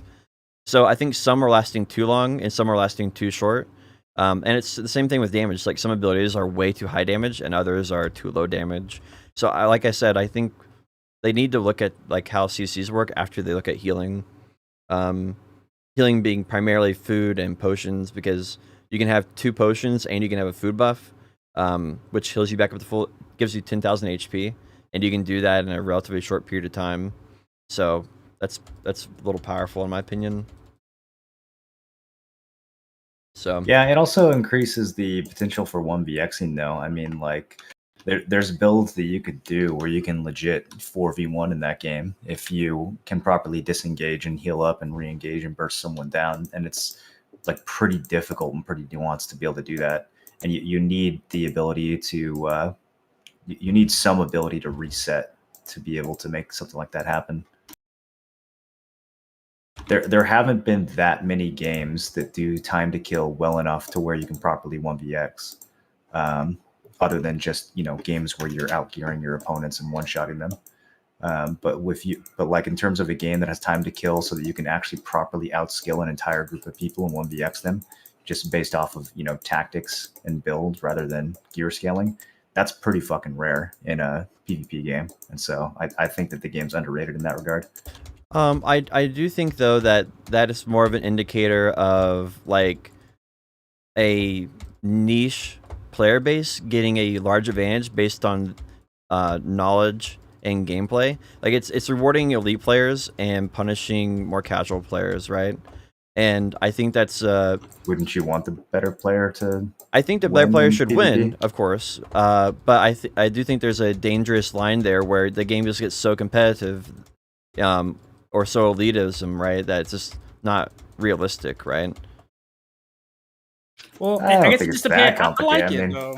I mean, it's either you have the way to just differentiate yourself be in the skill of how you use your 2 weapons and outplay certain situations, right? By knowing different mechanics, or you just make it, oh, I have better gear than you and we're just gonna smack each other and I'm gonna win just because I have more stats in my stat stick. So like I think it's fine that it has like a skill element to it, right? Where you can like outplay situations, but obviously, depending on the situation, too much healing can be a bad thing. Yeah, I think the current self-healing is way too high. You could argue about the because like all self-healing is doing right now is it makes it where you took a whole bunch of damage because you misplayed in a huge way, and then you get off scot-free because you run away for a couple seconds and you have your proper food buffs and everything. It just makes those mandatory. There's no like smart, educated choice there. There's no like decision making or anything that's interesting. It's just you have to have it, and if you don't have it, then you're just losing a huge advantage. Don't have what? Healing potions. So you want the game to not have the healing potions? No, that's not what I'm saying at all. I think it's right now they're too powerful, right? So jumping from they're too powerful to we shouldn't have them at all is not what I'm saying, right? They just need to be better balanced. I just actually genuinely think the combat as it stands will not be complex for long. That's what I think. Like I feel like initially there will be a lot of depth to it and nuance to the 1vxing and so on. But once people understand like the meta and not everyone is running around with rapier spear or something, and people understand like how strong some weapons are, I feel like there won't be that much outplay potential anymore, if that makes sense. It's just a mathematical equation because they haven't made any interesting choices for the player. Like right now, you have an advantage of knowledge, which is fine, and that works out to your advantage in a very large way. But like at the end of the day, everybody's going to be wearing the same armor set, generally the same weapons, and you're not going to have that advantage. Because right now, most people are not using food buff and are not using the yellow heal potion. Because yellow heal potion gives you mana and health, but doesn't share a cooldown with the regular potion. I definitely agree with what Nico said, that because we even saw that during the 2-week beta, that after the first week, I mean, people knew what the meta was, right? It was like great axes everywhere and spam gravity well and the second extra hit on the heavy. So it's like, I don't think it'll be long for people to figure out the meta, and then you'll be seeing a whole lot of the same thing eventually. But yeah, we'll see. I mean, I think that's kind of like how it is in most of these games, right? Yeah, I think that my main gripe is that it's just a mathematical equation right now, more than it is actual like unique build diversity and like player skill and stuff. There's no like teamwork that gets you ahead in any significant way. There's no like. I can't agree with that at all, man. I don't know. I disagree because massive difference between like our group of 10 and other groups of 10 that we came across. That's just because we have. I mean, even going by like healing, like being a healer, it was the difference was crazy. Like there's a lot of times where I was under leveled and under geared compared to a lot of people, but I was healing for more than 1 million over they were, just because of like positioning and like knowing when to use what. But the siege like it's definitely there. The siege is going to be like, it's not going to be a reason to play the game for very long unless you like the ego check of having more regions. I don't think it's gonna be. There's only 4 variants of it, right? You're on offense and you win. There's on offense you will lose. There's defense and you win, and there's defense and you will lose. And then if you really want to, you can play different roles. But it takes so much effort to change your gear build, your weapon build, and your stat build and everything. That most people won't ever do that. So there's really only 4 ways you can really even experience siege in any significant capacity. And how many times can you experience those 4 different ways until you're bored of it? Don't most competitive game modes have a binary win-loss? Yeah, but there's a lot of variety baked into it. Like League of Legends, right? Like you have different champions every single match, right? You play a different lane, and then so there's so many different variables, and there's different items. So like the way you build changes every single time. The way you play changes every single time. You know, there's some people play the same hero for 1,000 games in a row. And yeah, still have fun. Yeah, but that's because they're playing. There's different champions they're playing against every single time, right? Like there's so many different variables of it. You never have 2 games that are exactly like they're similar at all. They're not even close. I don't think the meta's that rigid. I mean, I think rapier and spear are underwhelming in siege, but every other weapon is good. I don't think that the meta is nearly as rigid as you're describing it. I would even say that the most fun PvP that I had wasn't even during a siege, honestly. No. Siege, oh yeah, to be honest, wasn't even a high. The biggest thing for me was like the open world, just fighting over the forts, capture points, and just like, you know, just random PvP that started over people trying to push territories. Yeah, I do think that's a lot more fun PvP for sure. And it's because there's a lot more variety to that, right? You're fighting a lot of different weapons. You're fighting a lot of different comps. There's a lot more baked-in variety to open world PvP. Like every match won't. So what they need to do is make open world PvP actually interesting. I agree. Add some things to fight over, and then boom, game's fixed. Yeah, I do agree that it needs like more layers. So like what Potion was saying about. There's just win or lose, basically. Of course, that's a very simple way to put it. But League has so many. League, for example, has so many layers of complexity that you have to understand before you even really can win on your own. Like minions, wave control, itemization, and so on and so forth, and awareness. And I feel like in New World, you obviously have it a little bit like BDO in a sense, obviously with BDO sieges. Where it's basically about shot calling and decision making as a group and not so much as an individual, if that makes sense. Yeah, that's pretty much how you would expect PvP in an MMO to unfold, though, right? I mean, you're not necessarily going to be controlling waves of creatures or anything. The players are the creatures. That's kind of the point of the massive PvP setting. Like, I think Outpost Rush is a good example of what kind of a better example of how you can do an MMO, but it still kind of works. Because in Outpost Rush, you have a very, very diverse, you have a very, very diverse amount of monsters you're fighting, a very diverse amount of activities and like objectives you're going for, and those are like that makes every single match different. And like I guess if you want to boil it down a little bit more for Siege, right, you might take C first, then B first, then A first, but you still have to do that, and then you open one gate, maybe 3 gates if you want to, and then you take 1 point. But if you do Outpost Rush, you can win by gathering items, you can win by taking forts, you can win by killing players, you can win. There's a lot of different variety of ways you can earn points to win the game. I think all of this just all funnels back to that same like conversation that most players are having. It's like, how are they going to add life to the game past the first month? Yeah, 100%. I think all of that just ties back into that entire conversation of, okay, it's going to be really fun for the first 3 weeks, 4 weeks. After that, the ball is in their court to see how they like add different things to fight for, give different kinds of content, be that in some kind of ranked arena, like people had data mined, anything like that, just to give some people different things to do and like set their mindset on more so than, keeping it the way it will be at release. And I mean, that's something that they'll have to answer, right? The ball will be in their court. Mm-hmm. Yeah, I guess the open world would be my favorite solution. Having something to fight over, objectives to fight over, because I do feel like that offers the most natural and like, the most natural way of playing the game and the most variety in playing the game, because your location is going to naturally change like it would in like Fortnite or PUBG or League of Legends. Like the weapons you're fighting are going to change. The terrain's going to change. So maybe one time range is a little better, another time melee is a little better. I feel like that kind of naturally encourage different playstyles just by location alone. And then on top of that, there's the whole group dynamic, right? One time you're outnumbered by a lot, another time you're undernumbered. Sometimes you're the Zerg, and I think that also plays into it because that changes how you have to play the game and although it's not fun to be greatly outnumbered or greatly undernumbered, it does make it enjoyable, thing to play around.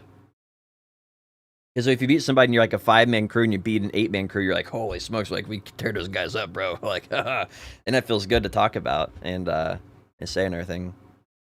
I think the best PvP we had this last beta was at that 25 elite spot. Were you guys there for that in Southern Monarch's Bluff? Yeah, I was there for that. We had like this cave entrance that we're jumping down from the ceiling on top of them.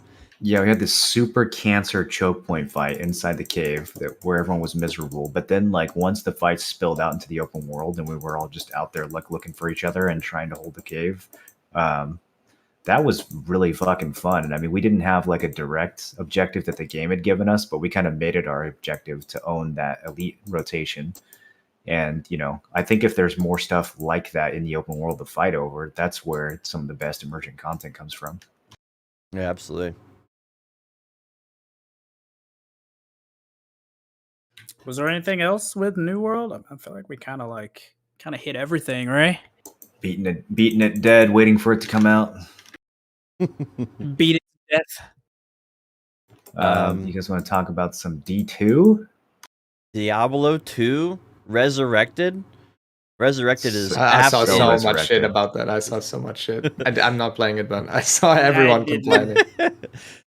I like to keep old memories intact personally, so I didn't. So it's been interesting for me because I didn't play it back in the day, so I don't have any nostalgia for it. And so, I don't think I'm enjoying it nearly as much as some people are. It's, some people are just having a fucking blast, it's 2001 again. So, I'm happy for them, but I've definitely noticed some interesting things about this game. To me, after playing so much Path of Exile, this pretty much just feels like, version 0.5 of PoE. It's very clear that PoE just took this game and copied it exactly and then just added a bunch more skills and levels to it. Um, so there hasn't been anything particularly like new or exciting. Although there is like the more I play it, there's kind of a simplicity to these skill trees and the itemization that's really growing on me. One of the things that I didn't like about PoE is that the longer the game is out, the more convoluted the systems become, and you need like you need like third party software with like a fucking hadron particle collider to produce enough processing power to figure out like what the right build is going to be. And with this game, I feel like it's a lot more even as like a new player, I have a fairly good sense for like what items are good and what items aren't. And the scaling doesn't seem to be, at least so far, I'm not that far into the game, but at least so far, it doesn't seem to scale like completely out of control. And even some of the stuff I get early in the game seems like it'll last for a while. So I think in terms of the progression and the itemization, it's been really interesting to see what this game did in 2001. But the most shocking thing to me has been how little has been added to the genre since then. Like, I didn't realize how far ahead of its time this game was. Or maybe, I don't know, maybe how behind its time Path of Exile is. I know a lot of people are going to get pissed off when I say that, but like, holy shit, it's been 2 decades, and it's like this game is still pretty close to other ARPGs that I've played in the last few years. They haven't really added much, dude. I don't know. You also got to think that there's not really much competition in the space, right? Because like the most recent ones that I can think of that tried to cut out their own slice was that dumpster fire release of Wilson, I think it was, or whatever, and it didn't come out. It didn't come out very well. It wasn't very like popular. Had a lot of issues. But other than that, PoE has been kind of like undisturbed since like Diablo isn't really doing anything. Diablo came out with a mobile game, but they never like actually followed up and made a new, came out with Diablo 4, which I still don't think Diablo 4 will ever come out. I think they just dropped that the video and content about that in response to that whole like Hong Kong backlash a while back, just to like quell people and silent like as a PR thing. But yeah, I mean, PoE doesn't really have any competition, right? So they just haven't really had to change a whole lot or innovate. What's interesting though is that there is a massive number of like just silent people who still play Diablo 3. Did you guys know that that's one of the Yeah, top? dude, people speedrun it still. Well, even I'm just saying, like the casual player base is absurd. It's very weird because like you don't really see a lot of people streaming it or making videos on it the way that they do for PoE, and I think that's probably because it's a much more casual friendly game, right? Like PoE is pretty difficult to play casually. You pretty much have to like go and follow a build guide if you want to see any of the end game content. My boy And you got to Bloodshed. sync it. Yeah, whereas D3, you're just like, oh, my set got buffed by 80,000% this patch. I'll just go put that on and kill everything. Yeah. But yeah, did you guys know D3 is one of the top 10 highest selling video games of all time across all genres? I still That's hop wild. on D3 every couple months and we'll just like goof off a little bit and like Bro, it's fucking crazy. It's like Minecraft, fucking Super Mario Brothers, Tetris, and like D3. Like that, like those are the type of games that are in that list. It's way the fuck up there. Yeah, and like even though they're not making new content for it or anything, they still do these like season things where people can like unlock like wings and shit, like cosmetics, and people still like go hard to get them every new season. Yeah, it's kind of crazy. I D3 is, I don't know. I think it's the game I put a lot of time into is probably still my favorite games. Like it's a game I probably put easily over 1,000 hours in that game, and I still like had a blast playing it. And there's not another game that I can say that about. Even like Black Desert, like the longer I played it, the more gripes I kind of had with it. But like with Diablo 3, that's not the case, right? The more I play it, the more I'm like, I want to go in harder next season. I want to find out new builds. I want to find out something different. And I never got that feeling about D3, which was, I think, pretty special. I mean, I think Moreland kind of hit on it really hard or really well. Is that like it's more so the simplicity of like D2 and D3 in the sense that like if you want to play PoE and you're just kind of memeing around with a random build, you're probably not going to have a good time. But you already know the game is like super convoluted when any guide you look up for Path of Exile is recommending you to a GitHub program to download and map out your freaking like build and stuff. So like, yeah, I think that's one of the biggest like barriers I would say keeping people playing those games, just because they're so simple and a lot of people played them back in the day. Yep. Yeah, and I watched a video of what's his name, David Brevik, I think, one of the original like Diablo 1 creator, talking about what it was like, because they almost made Diablo 1 turn based, and he tried it out. He did like an experimental build where you could kill the monsters in real time, and he was like, "Holy shit! Like this is so amazing!" And he was talking about just sitting there clicking skeletons in his test build for like 30 minutes straight because it felt so good to do it in real time. Back in 1990, whatever this was. And his description of the game, he basically said that his theory of why the game was fun was just the loot. Like he didn't care about anything else. He didn't care about the story. He didn't care about like any of the RPG elements really. He just liked getting loot.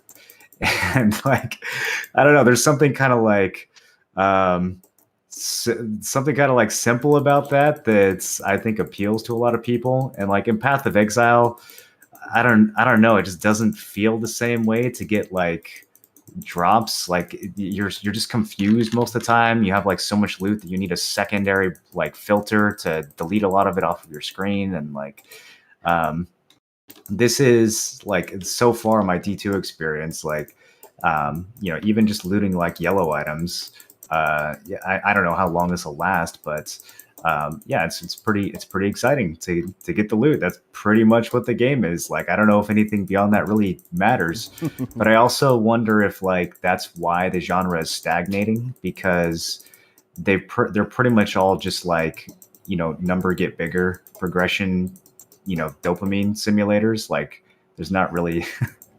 I don't know what the right solution is, but like it definitely just feels like nothing has really changed much in the last 20 years compared to like how much could have changed. Yeah, and that was definitely why I got into them, because like I remember back when I got my first computer when I was like, we got our first computer when I was in like 7th or 8th grade back in the day, and like we didn't have internet on it, but it came with those like pre-installed little arcades that they have on the PCs, and it had this. It was like Fate. It was like Fate, which was this old like dungeon crawler esque kind of game, just like Diablo and all those. And it was just like going around doing dungeons and getting the loot and the drops, and it's like the dopamine from that. And I was like, okay, well, then that's what I discovered like Diablo 2 and such like that, and Diablo 3. So I mean, I can definitely see why the genre hasn't really had to innovate a lot, because it's kind of hard to do a lot more with that, right? You'd have to bring Yeah, it There in also new like area. I don't a know if new the one coming? complexity of PoE increases that dopamine, right? Like there's a certain type of player that likes the complexity because it gives them a puzzle to solve. But I still think the vast majority of people who are playing ARPGs just want the dopamine hit of seeing a sweet drop. And so like I don't know if making the game more complex actually helps with that. I think making the game simpler so that people actually know what's good and what's bad, if anything, probably makes it feel more rewarding than adding all these convoluted layers of complexity where people are suddenly not even sure if something's good or not. Have you heard about Project TL? That's like a new one also. I've heard from Korea though. the name. I don't know anything about it though.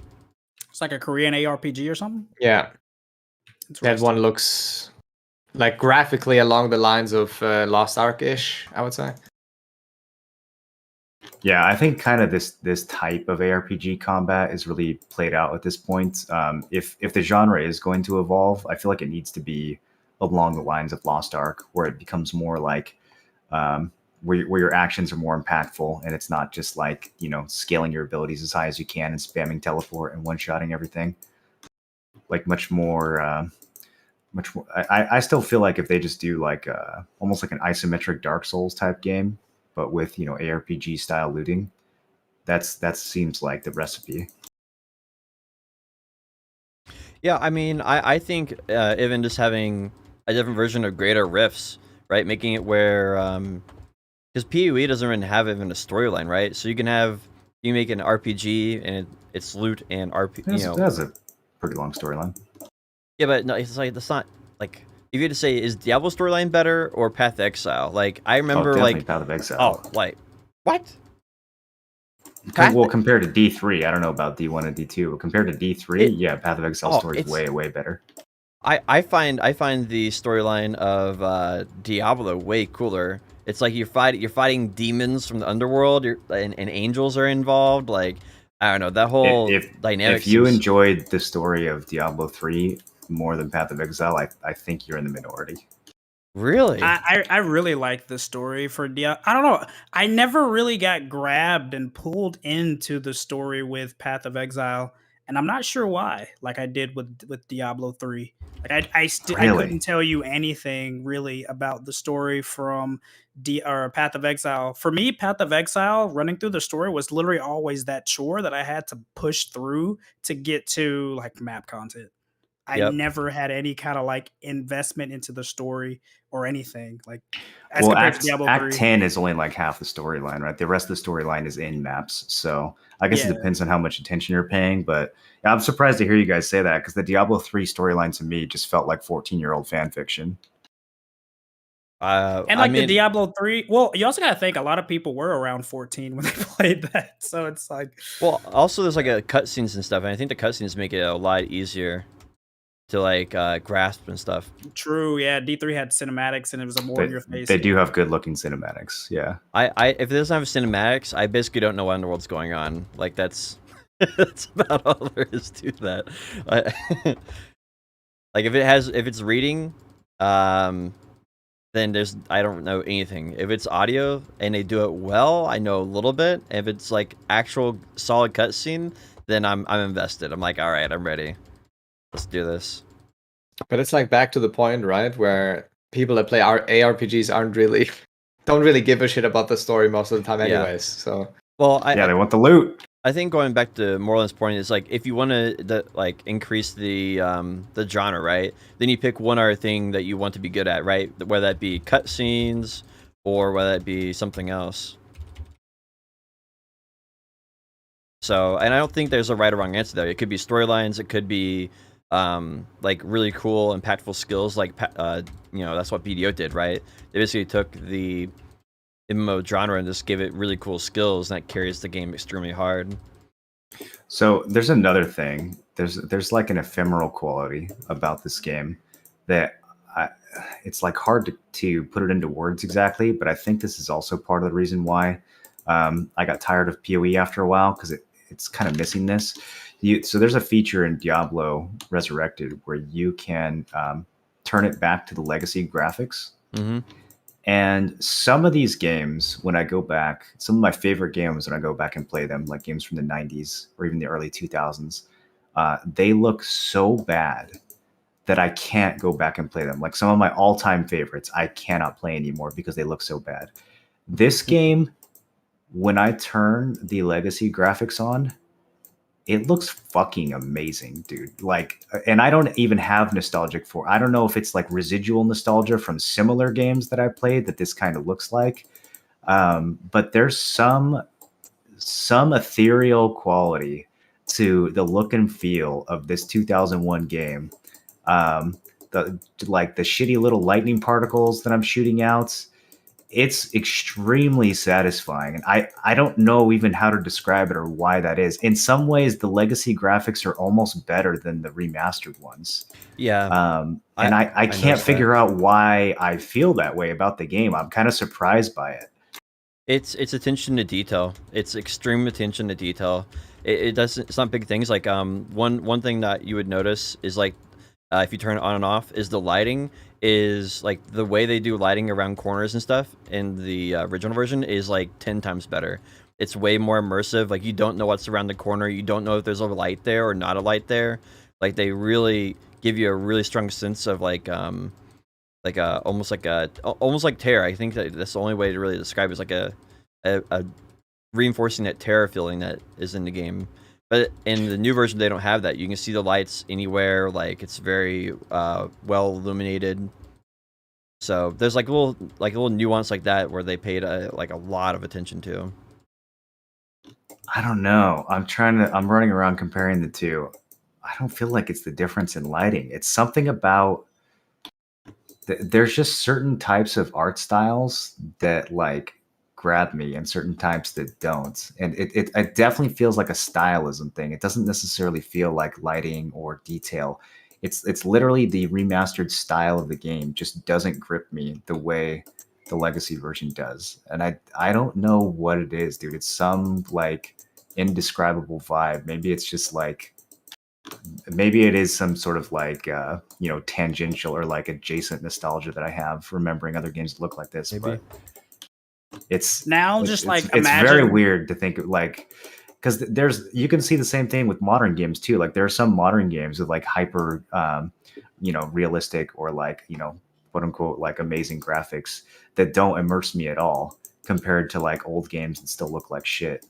um, and I feel like that is a really underrated part of what makes like not just what makes like any RPG good. Like I feel like that's part of the reason that New World is so successful, is like content wise the game is really kind of not great, but there's something about just being in the world and chopping trees and just doing the most basic thing that feels and looks right. Yeah.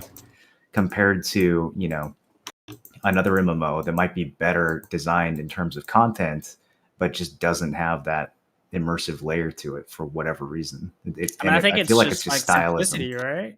Like You think that's what it is? I think it's just an aspect of simplicity, like there's like let's say you're chopping trees in New World, right? It's not like they revolutionized and did some crazy off the wall sound effect. They just have sound effects that literally sounds like you're chopping a tree, or like you're mining ore and you hear like the echo from like the mountain behind you and things like Mhm. that. And I don't think I don't think more complex is necessarily better, which is what you see in a lot of these games where they're like really over trying to be like overly complex when they don't really have to be. I do think it comes down. I still feel like it comes down to the detail of it, right? Like the reason why New World feels like that is because there's some artist and he's like, I have a vision for what I want the game to look like and feel like, and the atmosphere to kind of all tie together, and he goes out and executes what that kind of vision for the game is. And when you're remodeling a game, you don't have your vision is to copy the some unknown vision of the previous game. And so like one example of this is like there's like a lot of the bosses will have like a different shading color. And it's just it's just a minor boss. He has like some custom name, but he'll have like a different shade of color. It's just him, only him. He looks like all their mobs, other than he's like a darker shade of purple. And it just puts them out, and it's like that's like that little small nuance that artist paid attention. Like, hey, I want to make him look a little different. We don't have the resources to do anything else, but we're just making him a little different color. Or we're going to make it where that little thing is hidden on this screen. We're going to turn off that light and leave that light on in this particular location when the person is standing there. Like we don't want the lightning to be too bright because that would take away the terror of the scene or whatever. And he had some vision for that. And I feel like that's probably the main difference there, because I did notice a difference, like you said, and I attribute it to the lighting personally is why I attribute it to, because I think that was the biggest thing that changed. But like you said, there may be some other quality, because there are games like that, that age really, really well. Like Minecraft will always look okay. Even in 500 years from now, it'll still look okay because it has a stylized graphic that will age extremely well. Ooh, I think don't for know. these I have old trouble games, looking at Minecraft. these old games I feel like have just really, like what you said, attention to detail, but in the sense of feedback in a way. Like as you said in New World, when you chop up wood or mine ore, like the audio feedback makes it so satisfying. And I feel like in a lot of those cases, it's about that, like the visual feedback that you get from pressing the button. What does it do? Does it change your screen in a way, or do you hear something specific? Like when I hear like WoW Vanilla, I don't know, sound effects, I could probably tell you exactly which one is which just because it's so distinct. WoW Vanilla is such a good example, actually, because like take I played Classic WoW and Final Fantasy 14 pretty much at the same time. Like right as I stopped playing TBC Classic, I started playing Final Fantasy 14, And there's some aspects of Final Fantasy 14 that I feel like are immersive, but when it comes to the combat, I feel like the combat in WoW feels straight up better, even though the game's 10 years older. And like just like a basic attack and the impact and the sound of a basic attack in World of Warcraft compared to a basic attack in Final Fantasy 14, they feel completely different, even though content-wise they're exactly the same action, right? Like when a yellow big crit just jumps into your face after you, I don't know, clicked Storm Strike or something, like that just feels good. Even just a level 1 character, even like a level 1 character doing a heroic strike against you know, a fucking snake versus my level 1 in Final Fantasy 14 using his heroic strike equivalent ability against a monster, it just doesn't feel nearly as good. Yeah, I guess like for me, my World of Warcraft would be like arcane magic. Like I know exactly like that charging sound and it going off. Like that's just I haven't played it in 10 years probably, WoW Classic or used Arcane, but I know exactly what it sounds like. I know exactly how like the little channel bar looks when it goes across your screen. Like it's just like very, very nostalgic. Same you mean with like Arcane Missiles, right? Yeah, maybe that's what it's called. I don't know the name of it, but yeah, that's the one. But like the sound and the visuals for that, the way it like tracks off to the side and back into your target and everything, like that little that attention to detail just someone was like, that feels good. I like how that feels, and they decide that's the one we need to go with. And I feel like it feels, I guess maybe the difference is that there's maybe a lot of people today who are just going for a paycheck, and you know, because they're just going for a paycheck, they don't care if it feels better or it doesn't feel better. They're just looking to get a check mark on the boss's checklist. Yeah, that's what this remaster feels like. It feels like there is an artistic direction. There's like a set of things that someone learned from like an art class in a game design school that they were told, like, here are the techniques you should use to make a game look better, or something, rather than like something they actually figured out or felt or had a vision for in their own way. That's really what the difference, because like, I don't know, man. I kind of prefer, like, I'm running around with the old legacy graphics on. There should be no reason why I want to do this compared to the remastered version, but I kind of like keeping it on the old version, even though I never played the old version. I don't even have any nostalgia for it. But it's weird though, because not all remasters are like that. Like I would say, if you look at the Souls games, Dark Souls remastered, you know, it wasn't a great remaster, but it clearly looks better than the original. Like it's mostly just they just tightened up the textures and stuff, but they stayed true enough to the original, I guess, that it looks better. But the biggest one is if you look at Demon Souls remastered, they like the visual upgrade that they have to Demon Souls remastered compared to the original is like astounding, and they kept a lot of the original kind of like emotion, I guess, from a lot of the like bosses and stuff. Even if they didn't keep the model, like even if they made changes to the model, they found ways to keep the initial like feeling. And there's a couple mobs where I think they failed, like with the fat I forget his name, but like the fat dude who you encounter a few times. I feel like he looks worse in the remaster, but overall the environments and the bosses and stuff in Demon Souls remastered, it's like a bunch of artists who get Demon Souls were remastering it. And I feel like with this game, the artists who are remastering it, I don't know, they missed something.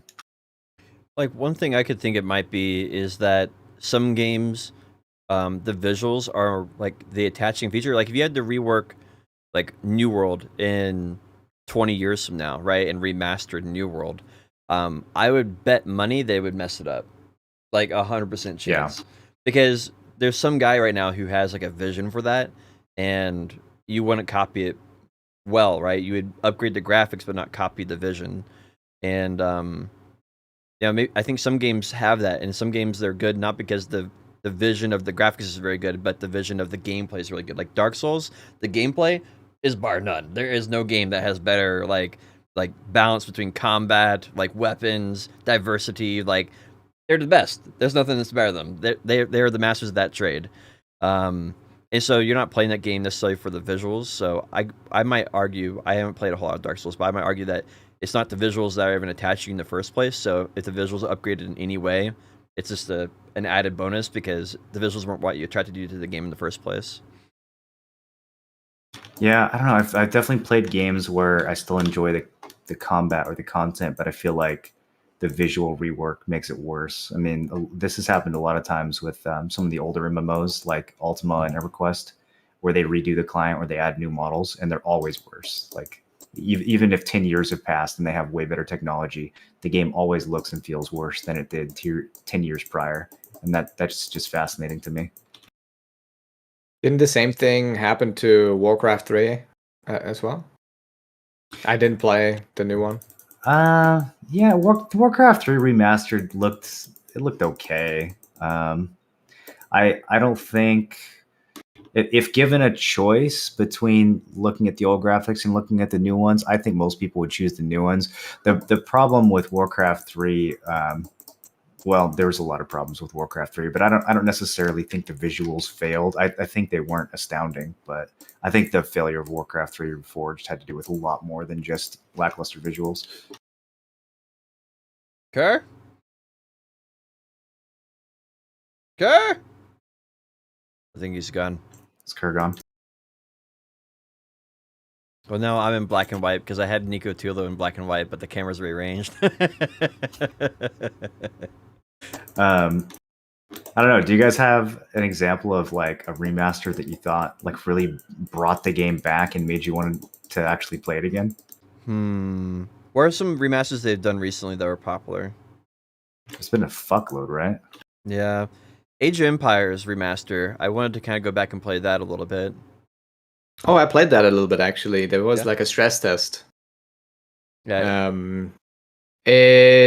Oh no, that was the Age of Empires 4 actually. Never mind. That wasn't the same thing. I played Age of Empires 2 remastered. I thought was pretty solid. I don't know, it didn't seem any different to me. It just seemed like the same game with upgraded textures maybe. I think just upgraded textures was the main thing. So like I feel like the lighting and everything was the exact same. I'm trying to think what other games got remastered that I would have thought of. BDO remastered, another example of remaster that I never would use. No, it's terrible. I'm surprised how many people were like really surprised. Welcome back, Kerr. Appreciate it. Appreciate it.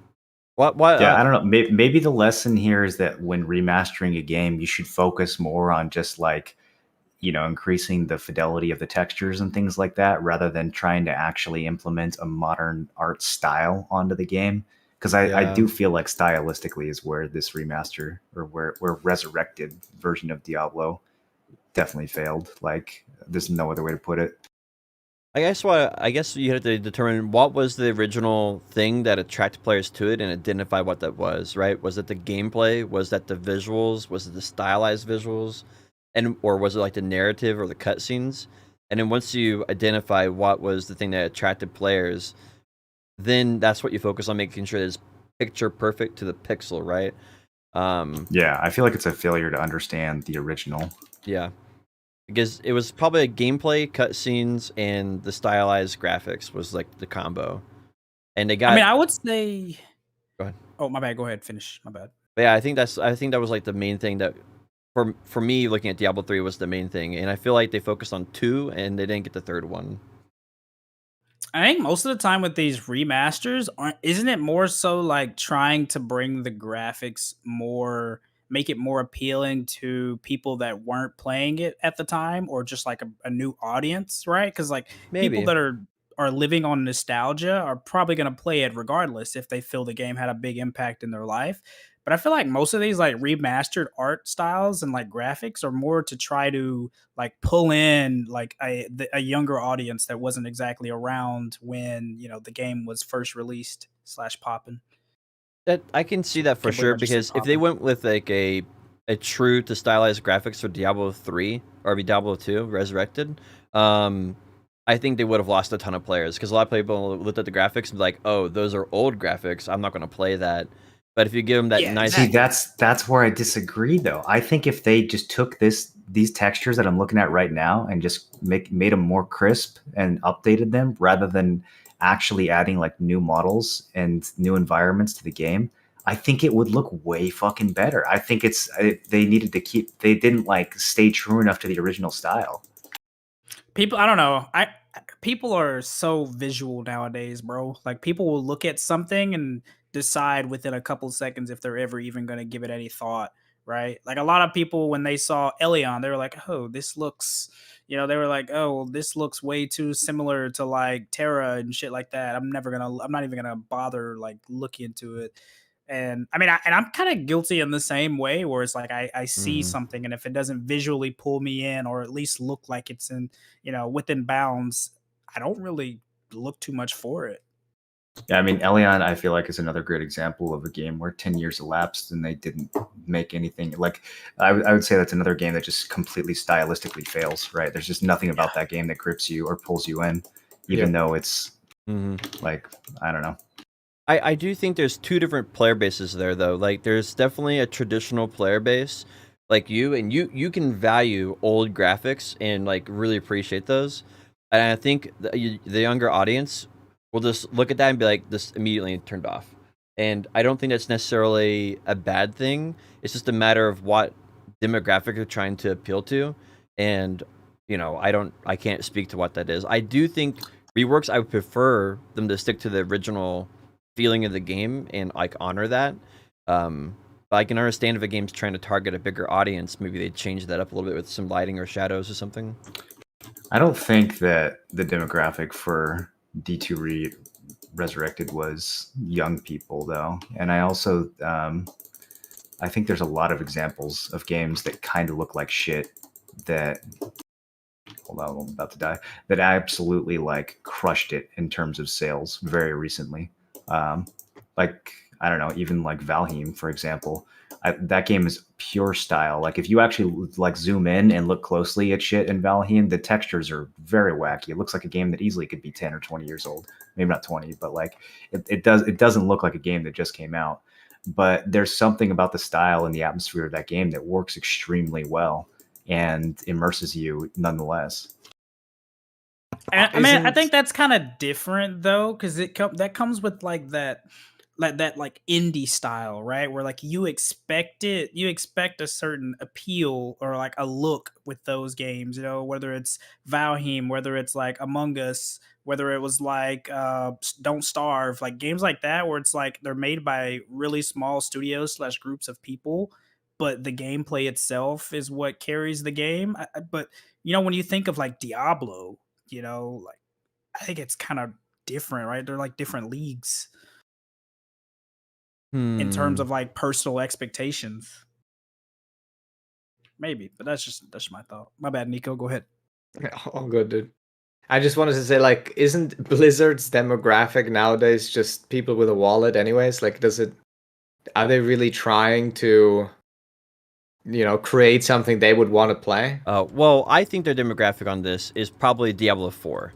I think whoever they want to be playing Diablo 4, they want to make sure that those people will enjoy Diablo 2. So I don't know what that would be, but I think that's probably their main interest there. And then I thought they just outsourced this like they did with Warcraft 3 and StarCraft Remastered. I don't think they do any of these in-house, do they? this is Vicarious Visions, which is part of Blizzard. So it's always been part of Activision, but it used to be part of Destiny. Then they did like their own set of reworks, like Pro Skater rework, Tony Hawk Pro Skater, Crash Bandicoot, and something else. I think we did something else. Spyro, I think. So they've done like a lot of these reworks in the past, and I think that's why they've done a pretty good job with this one so far. Like, I think comparing this one to the Warcraft, this is way more successful. Oh yeah, this is definitely much more successful than the Warcraft remaster. But there's still something just stylistically that is off here. I will say it is smart for them to have left in the option to play with the old graphics. Oh yeah, Yeah. dude. Like that was that. Like if The they're fact that you can going press to a button change and it, go back and forth is fascinating. exactly, dude. Like I would like it if more companies would do that. That's what they when did do for these, like, the remasters. what was it, the original Halo? I think that's what they did that with. People love that. I think what they're probably What's going to do after next? this is what they have Diablo Immortal. So they'll probably do Diablo. Probably do this year is Diablo Resurrected. Next year is Diablo Immortal on mobile, and then after that will be Diablo 4, maybe. Gross. I can't wait for Diablo Immortal. I do think it's going to be actually, like, from what I've heard, it's, you know, like, pretty okay. I need a new mobile game. Yeah, what have you been playing so far? Nothing really, dude. I was thinking about reinstalling Clash Royale the other night. That's how bored I was. Clash Royale is the peak for mobile games for Holy me. fuck, dude. That was so good. It Kind of was got the worse over peak. time, but yeah, dude. That game. Oh, so good. Another big news this week was they had made some Halo clone. There was some Halo clone that got $100 million in funding. I don't remember what the game's even called. I want to say it's Splitgate, maybe, but I don't know if that's the correct name. It's already out now. Yeah, Splitgate's been out for a bit. Yeah, but that company that made that got $100 million in funding. So then, Oh, good for them. yep. To So make a new one. yeah, their goal is to make basically take classic games and then reimagine them in modern genre. So what they did is they took Halo original combat and then just made it modern to what they want to do. And so they're basically competing with Halo, Halo 5 with a 20-man team because they just understand the audience, right? And so they're basically trying to do that again for other genres that are like underutilized currently. So maybe like RTS would be a good example. There has been like a solid RTS in a long time. Dude, is it possible for RTSs to make a comeback? I think so. I think you could make the classic RTS because this is. I think people want to play them. I mean, StarCraft 2 is still like crazy popular. I don't know how you'd make one that wasn't so competitive though. They're always Is it so crazy competitive. popular? Oh yeah. Yeah, I don't know about crazy popular. They had the best year for StarCraft 2 from the Pro League after they closed the pro scene. So it's doing okay at the very least. Did any of you try out the new Age of Empires? 4? Yeah. I don't think it harkens back to the original very well. I'm more of like a Total War fan personally. So well, I've been playing a lot of Warcraft or Warhammer 2 because 3 was supposed to be coming out this year, but they pushed it back. You played 4, didn't you? That's what you said? Yeah, but like I was watching there was like a big Age of Empires 2 tournament, and they used that to like market the new one, of course. Mm-hmm. And the general consensus was that the new one is, scuffed and the old one is way better, and like no one wants to see this shit kind of vibe, so. Yeah, I can kind of tell it from the trailer. Like, it looked like you took an indie team and you said, make this in modern, and they have no idea what they're doing because they had like line of sight for trees and stuff, which is like super weird. And then like even like the models and stuff look really strange to me personally. It's kind of sad. I think that may be a good example of like how they could like a game that tried copying the original and did a extremely bad job of it, right? Because I mean, like Age of Empires 4 is literally just Age of Empires 2 with modern graphics. Like that's basically what it is. They tried copying it, adding like 1 or 2 twists, and that's basically it. A lot of people I talked to actually said it was closer to the third one in terms of mechanics. So? But I have no idea. Like I'm not an RTS player, so I don't know. I haven't played it either, so I'm just talking from what I've seen visually. Man, RTSs came and went so hard. Like that was all I played as a kid for the longest time was RTSs. And I don't even remember the last time I really even touched one. Other than like, nostalgically installing Warcraft 2 and fucking around for a couple hours, maybe. Like, I don't think I've touched a single other RTS in 5, maybe 10 years. Yeah, I think that if that's their goal, right? The company made Splitgate, is to do that. They're already adding a Forge mode to their game, just like Halo had. I mean, I think they're just set in a really good position to make an RTS. But regardless of what they plan on doing, I think it's really exciting to see a new, indie company become more or less a AAA company, just through like hard work and knowing how to make good games.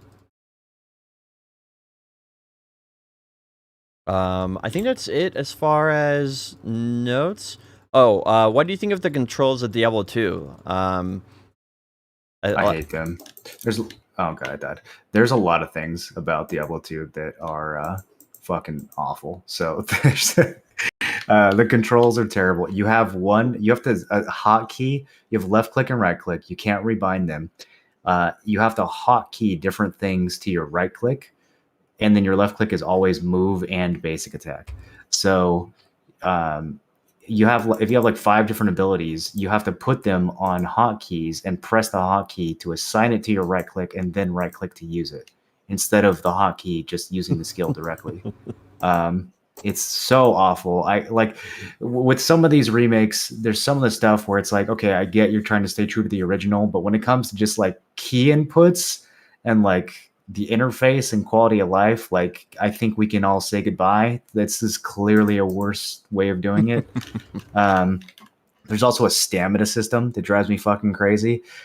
You run out of stamina if you sprint in this game for 10 seconds, and the way to solve that is to drink a stamina potion. And these stamina potions are like a 30-second duration or something, and they stack.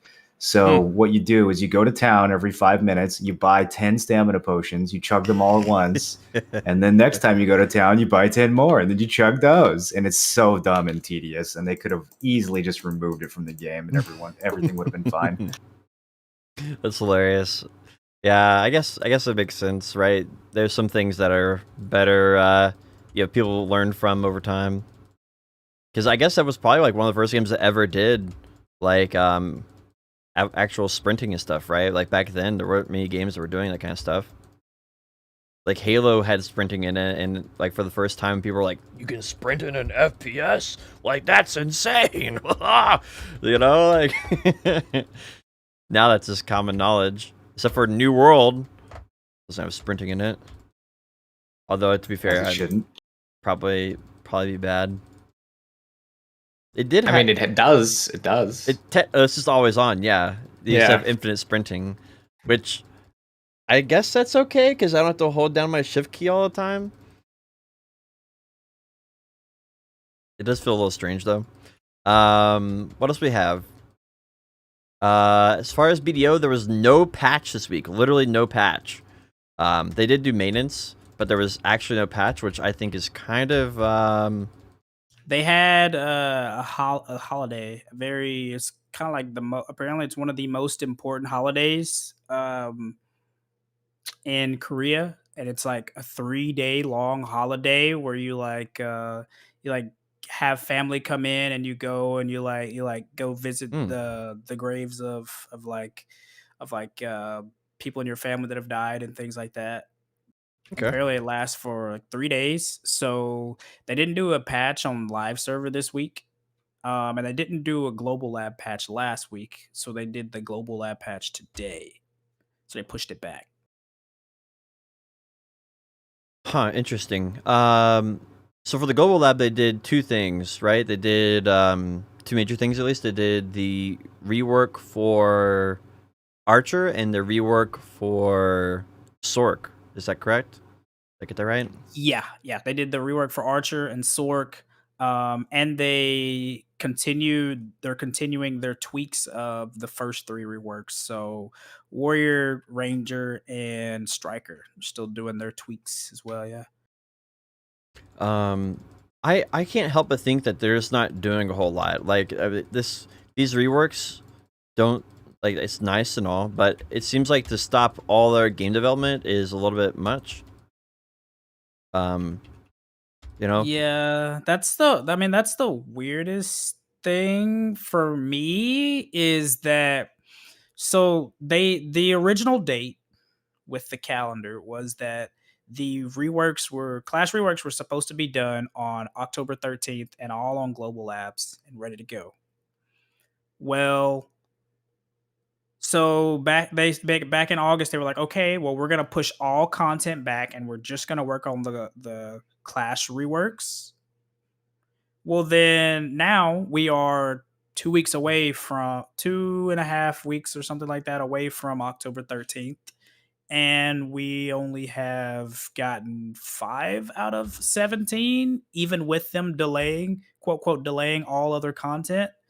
So that's kind of a weird one. Like at this point, I really would have rather they just come out with all of that other content that they had in between. But I just can't shake the feeling that they've removed a lot of people from the Black Desert team in order to work on Crimson Desert or another project or something, because I don't understand how they could have, like, unless they are extremely incompetent, there's no way they could have realistically planned to do all of the content, and now they've literally have cut half the content from their plan, and they're still behind on schedule, even on the reworks.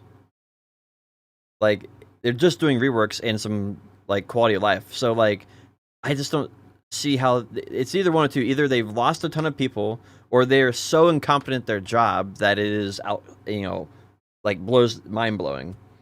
And I would like to believe they just lost a lot of people on their team because because if they're that bad at their job, there's no hope for BDO in the future. I would also love to believe that they'd move people from BDO to other projects, but as far as I know, that is not what has happened, or at least I've been told that is not what has happened. yeah, I mean, they're still doing really good, really, really, really good and nice, like, quality of life things.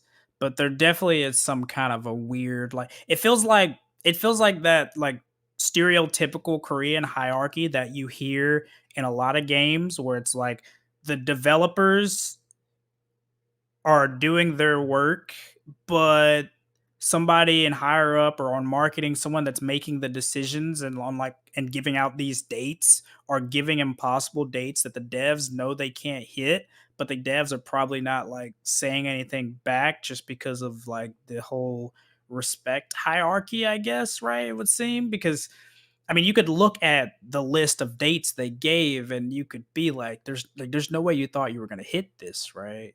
Yeah, but some of the things are, like, kind of crazy because we already saw the new boat gear in the game over a year ago in Global Labs. And then they've already shown us a video of the new tier 11 horse. And then we have the mansion in game as a preview, and then they just didn't add the functionality to it. Like, it's all there. They added to Global Lab. It's all in Global Lab. Like, I just, the only thing I can think of at this point is it's incompetence. They lost a lot of people on the team, or they are fucking shitting a brick about New World and holding off all content until New World is launched. Like, those are the options. Like, I don't know. I love how out of the loop I am, and nothing has changed in like every year. It's like the same thing.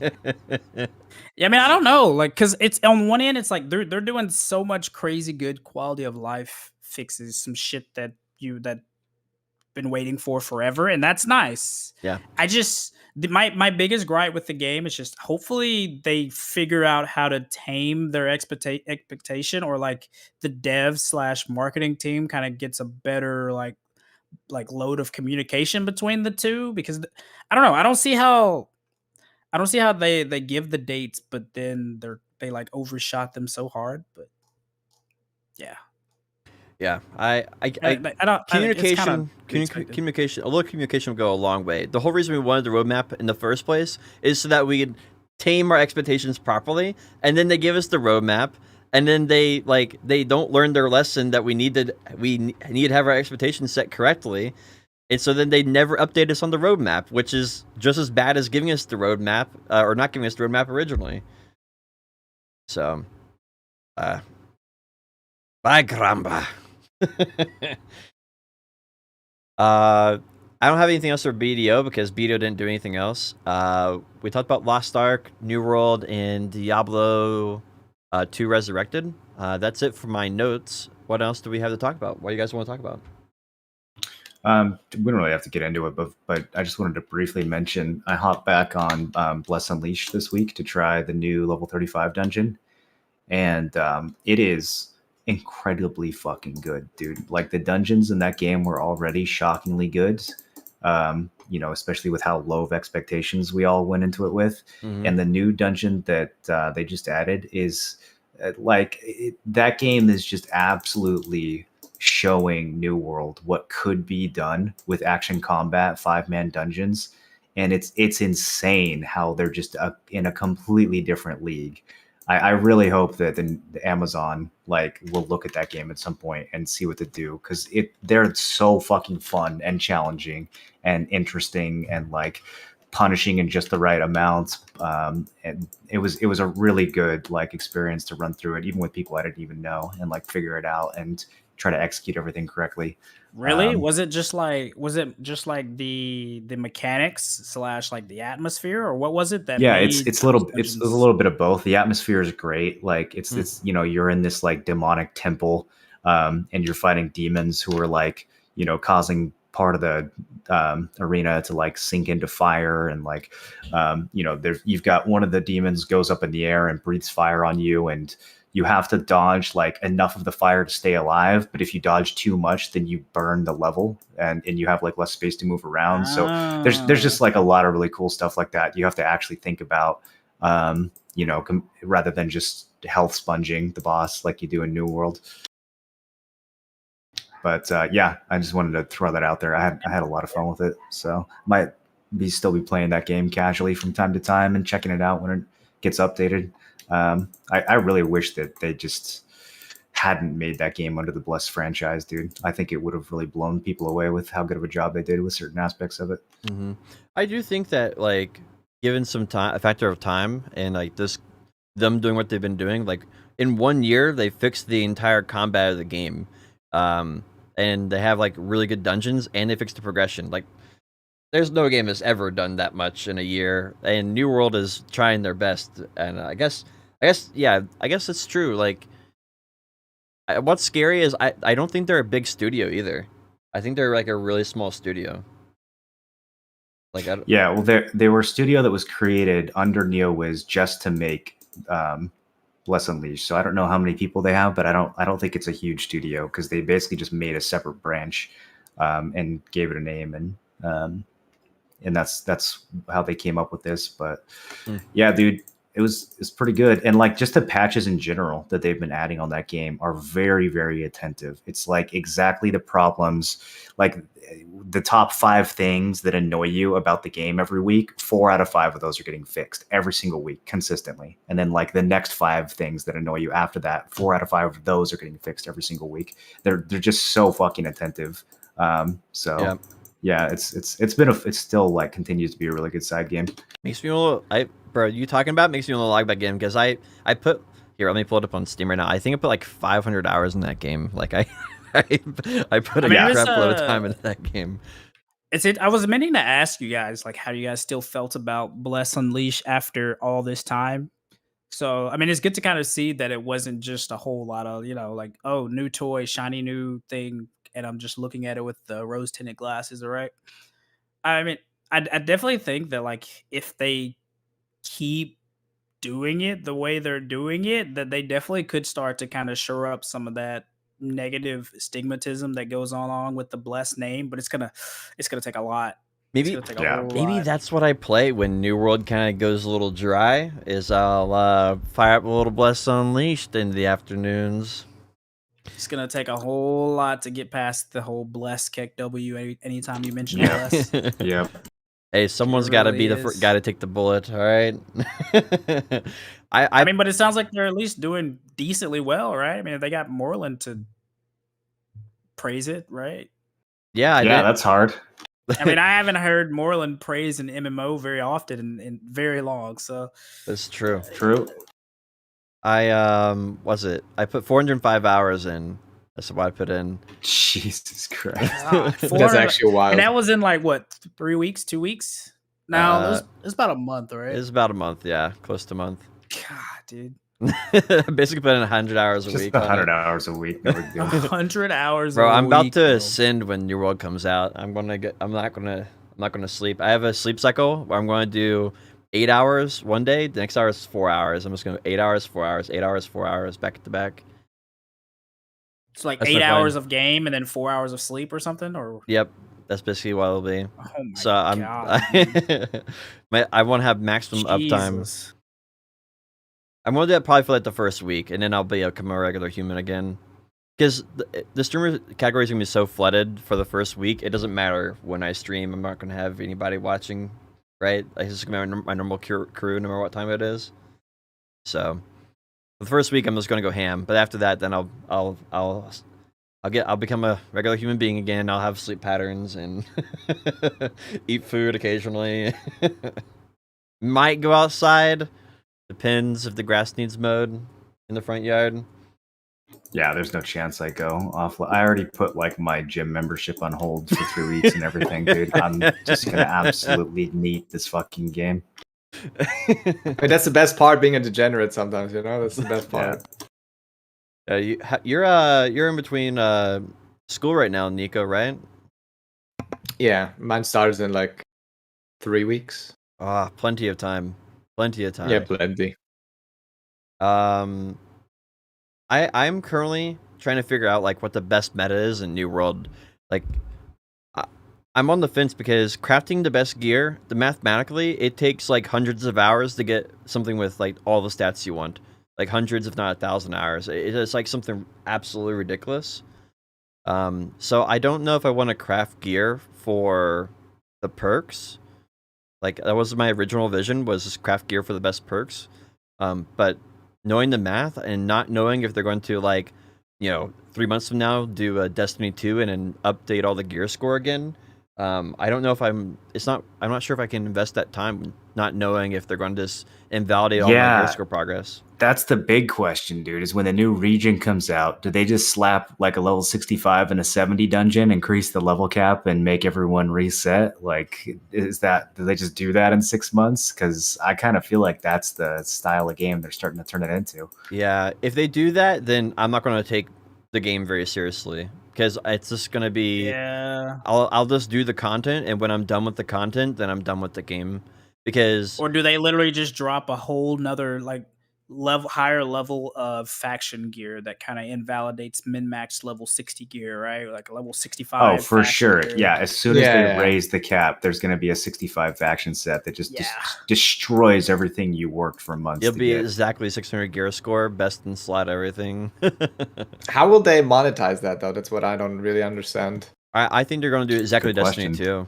They do a season pass. They do a really terrible cash shop that everybody thinks is ugly. And then they'll have one big buy update a year. They'll be like $40-$60. XP boost to get you caught up for the new expansion. Well, what they do is... Dude, there's no way they don't eventually sell Azoth, dude. There's no way they don't sell Azoth eventually. I don't think they will. No, they won't sell Azoth. They'll just sell all the functions that Azoth has independently. Yeah. Like, they'll sell fast travel coupons. Like, you can, buy a coupon to fast travel X amount of time. Exactly. What they do in Destiny is... Azoth cap. What they'll do is, in Destiny, you do an activity and you get bonuses. So like they'll do you'll get 50% bonus Azoth from Outpost Rush. That'll be what it is. Because Outpost Rush, I think, is like 300 Azoth or 200 Azoth or something. So I think that would be like their play. And for EXP, what they do in Destiny is they tie it in with your Season Pass. And so as you level up the Season Pass, you'll hit like 10% bonus EXP, 20% bonus EXP, 25% bonus EXP from the Season Pass. And if you don't have the Season Pass, then you can still level up. It just takes you a little longer. Which I don't think is too bad, assuming that it's, because once you're level 60, everybody's on equal footing anyway. It's just not the worst thing in the world. I'll put up with a lot of abuse if they actually give me things to fight over and reasons to log in every day besides sieging twice a week. I mean, hey, look, we all played BDO for way longer than we should have. Yeah, this is very true. Dude, I'm the only person that's still perpetually stuck in BDO, dude. Listen, I'm not done with BDO. When did you start, Kerr? When was your first day in BDO? You remember? So I first started, I did the little 2-week thing back really early, like March, April. But then I really started playing it hard around June of 2016. Okay, so you've been there from the start, pretty much. So yeah, I've been there since Uno, before the server merge. Oh yeah, Uno days. Damn. March 31st is my start date. That's when they send me birthday cakes. Is BDO the longest MMO that all of you guys have played? It's the one I've played the Second. most. Second longest for me. I guess WoW is the longest for me. like I guess What was your longest career? I played this like Korean MMO called Mabinogi for like 7 years, from the time I was in like fifth, sixth grade, all the way up until, you know, it was a long time. It was like a very kind of very outdated looking graphic called Mabinogi. I guess I played that game so many hours. my first MMO. I don't know what it'd be. I guess my first serious MMO would be like RuneScape, maybe, because it's so accessible. But BDO is definitely the one I played the longest. I have like 25 or 30,000 hours in BDO now. Like at least Jesus the game. Christ. That's not my active playtime, obviously. I don't even have but... 10, man. I don't even have 10. I never got crazy like addicted to RuneScape, because like I had when I started playing RuneScape back in like 4th grade, I would go over to my friend Brandon's house, right? Or at least I thought he was my friend. And because I didn't have a computer, so I'd play at his house. And at the end of the fucking weekend, bro, he would drop transfer my items and stuff that I got over the weekend to his account. And like this went on, I swear, for like half a year, and I never noticed it until I finally realized, like, bro, what the fuck? Like, I haven't gotten anywhere. And he has all this gamer shit. Move. Absolute gamer move. And it's like every time I was over his house, yeah, man, you want to play? You can use my computer, bro. You can just log in and play. And he just like drop transfer my shit at Lumbridge to his account. Wow, he put you to work, dude. I was basically a gold farmer for him, dude. I got some mouse program where you could actually auto click and it would track your clicking and record it. And I made a bot just from that would do it and drop it on the ground. And I got like 4 or 5 accounts banned before I stopped doing that. I was trying to make it work and it just get banned after like 1 day, and I'd be like, all right, well, I must have just done it in a very obvious location. They saw me, so I'll go over here in the cave now. They're just picking up on the program I was using and banning me, you know? Like, dude, I did so much scripting and AFK macroing and UO for years and never got caught. I was trying to do fletching arrows. That was one thing I was trying to do on my ult, because fletching, I figured out, was better money than picking up chicken feathers. So I started doing that. Dude, I miss a whole lot of that, weirdly enough, in like MMOs from back in the day. Because like in Mabinogi, we had these things called like spider farms, where you'd have like spiders out in the wild and they would aggro onto you, but they wouldn't attack you. They would just follow you. So you would aggro like 20 spiders and pull them to this spot in between 2 trees where they get like stuck and they can't leash back to their original area. And spiders like passively drop cobwebs. So you would glitch like 20 spiders in between a tree, and you would constantly be able to like farm the cobwebs like AFK with a clicker, so you could level up your weaving and like make clothes and sell silk and shit. And I was like, damn, dude, like that's like the olden days where it was like, okay, everybody was like doing shady shit, honestly. Oh yeah.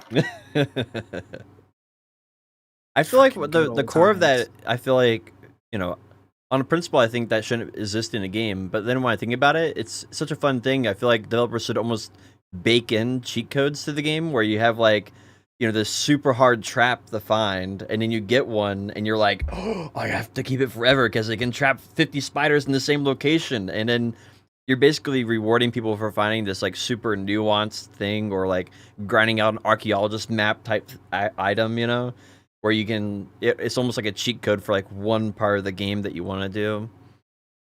Oh, that's kind of funny thinking about that. So BDO So you know they added the little graves up there at Marie Cave where you hit the stones and the mobs continually spawn. Mm-hmm. Well, they had that disabled for like the last week and a half because people were using like Novas to AFK farm that. Because you know you block on like Nova and the Shadow Simps come out and they like farm mobs. So they made it so that on the Global Lab patch today, they made it so that after like 20 seconds of not doing anything or blocking, they made it so that your summons won't do anything. They won't take any action. And I was like, bro, Nova's been out since last December. How did you guys like not know that? Okay, but how much money were people actually making from that? Like 100K an hour? I mean, it's like it couldn't have been like that 100 much. mil an hour. It's actually okay because they dropped It's like 100 relics. mil an hour to AFK and No, like, not the clone AFK. They drop kill relics thing? and Kaffers. Yeah, They drop. you probably make like 20 mil from AFKing it. Wow, and it's not perma AFK because like you gotta reset the stone or the little hedges, like the gravestones and stuff. So I don't know. It's kind of weird that they're like, oh, and then they also made it so the same with like Tamer. If you block for 20 seconds, then your pet won't do anything. Same with Witch Wizard. You know, if you're not doing anything for 20 seconds, then your pet will just like stand still, go inactive. Well, yeah, people were using the Tamer pet to AFK farm Hex Sanctuary, but it was like exactly it was literally like nothing. It was like less than AFK fishing, so no one really cared. They're like, bro, this has been a thing for years. Well, the new thing will people will get on Elephant and then use the Elephant turret, and then the pet will still do things because they're technically activated. Dude, I used to AFK run the relics with like Heilang back when I remember when Arcade Unchained came out. I was like, okay, well, I still want to make progress and money in BDO because I'm a degenerate. So I would like tab over, summon the scroll, and let Halo like the dog solo this relic scroll, and then tab back to Arcade, and I'd pop back over every now and then to like repop up a new one. Did that work? Yeah, it worked well, but not anymore. It wouldn't work anymore because the change they did this week. And obviously it wasn't like anything crazy, but it was just like something you could do AFK. You gotta figure out a new way of making this happen. I'll have to brainstorm a little bit. My passive income has been ruined. Isn't that what people do nowadays? Well, the only thing better than grinding in BDO is letting your AFK grinding in BDO. You know.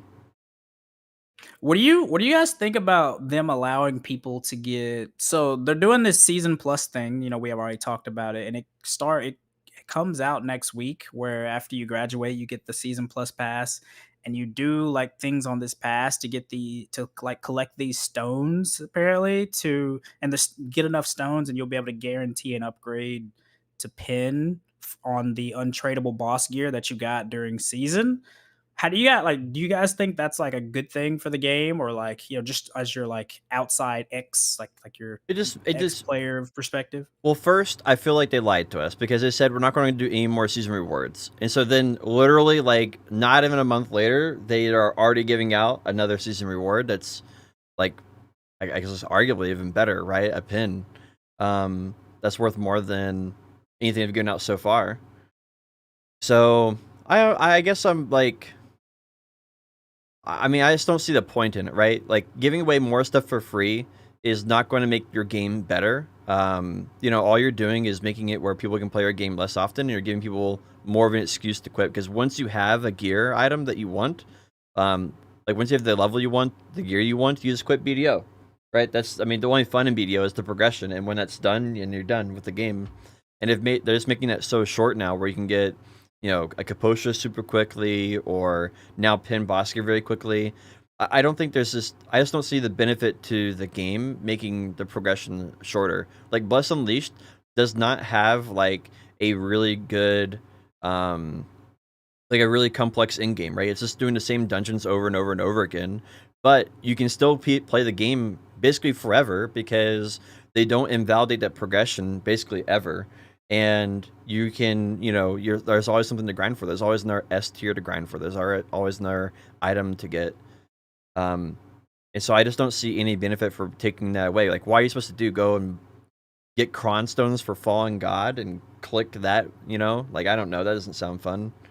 I think it just depends on what the catch is, because there's always a catch. For example, back in July, they implemented this thing where it's like, oh, free pin accessory. Well, it's like, it's not exactly free because you still have to earn it by doing like 80 days of dailies plus, it's like 10 bill worth of materials. So you get it for cheap. I think it's going to be a similar thing with this like quote quote free pin where it's not exactly free. There's going to be a silver sync and a certain amount of like time and effort you have to put in, be that doing a daily diligently for like 2-3 months or whatever, or doing all these other different things. But I don't know. I think I personally think it's a good thing because like a pin armor or a pin weapon isn't really the greatest thing anymore. It's kind of because like I mean nowadays the big difference anyway is going to be Caphras or a pin Black Star or the leveling of the Fallen God. So like I personally think it's actually going to be a good thing for the game more so because a new player gets in, they get their Tuvala gear, and then it's like, okay, well, I have another stepping stone. I have this pass that's going to help me figure out, different avenues of progressing my gear. And then at the end of it, I'm going to be able to earn a piece of pin boss gear, right? I think if they make the silver sync nice enough and it's not actually free because they haven't technically said it's free, I think it's a good thing just for like easing the culture shock of being dropped out of seasons. Well, the follow-up question to that would be, is the thing that they're allowing you to do to get this pin more fun than the previous way of getting a pin? And I don't know the answer to that because, we don't know what that is yet. I think there's like, for me, there's 2 points to this like entire question. Unless you guys have more to say, Potion. No, good. You're good. Go ahead. And like the first part is, I feel like BDO adding all of these dailies to achieve something, or the journals and these kind of things, kind of goes the opposite direction of the game's niche is. Like I dislike dailies as a whole in Very every true. game. Yeah, I But agree. like in BDO, it's like such a chore and it feels so much worse. Like if I was a new player doing journals and dailies all day, I would hate that so much. Yep. And the second thing for me is that like a lot of the progression in BDOs, like there's not really a lot of builds, or like obviously there's evasion DR build, but that's kind of the end of the story. So like getting more gear or like getting gear quicker or whatever isn't that interesting to me. So like for me, just a matter of like BDO kind of needs to have a full reset at some point. And I thought Crimson Desert would have been that before they made it a co-op game or whatever. Video classic, baby. Let's go. Something like that. What's going to happen now is they're going to be like, we listened to player feedback and it's going to be an MMO after all. They're just going to go back and forth on it. And the game will come out in 12 years. I wonder what in the world they're going to do. It's so crazy how similar Pearl Abyss is to Blizzard with developing World of Warcraft. To Pearl Abyss is developing Black Desert. Like World of Warcraft is doing only quality life changes. They've pushed back all their due dates. They're way behind schedule. And then if you look at Black Desert, they push back all their due dates. They're way behind schedule. They're only doing quality of life. Like, it's just very interesting to see how similar those are. And I mean, maybe Pearl Abyss is copying Blizzard, which I don't know how they're still doing that these days. But yeah. So maybe I don't know. I mean, I think it's one of those things where it's like, I think some of it comes where it's like not having a whole lot of competition in their own space, maybe, and a lot of disconnect between the people developing the game and the people that are in charge of like speaking to the public. I think that's a big part of it because I mean they've been doing a whole lot of good stuff.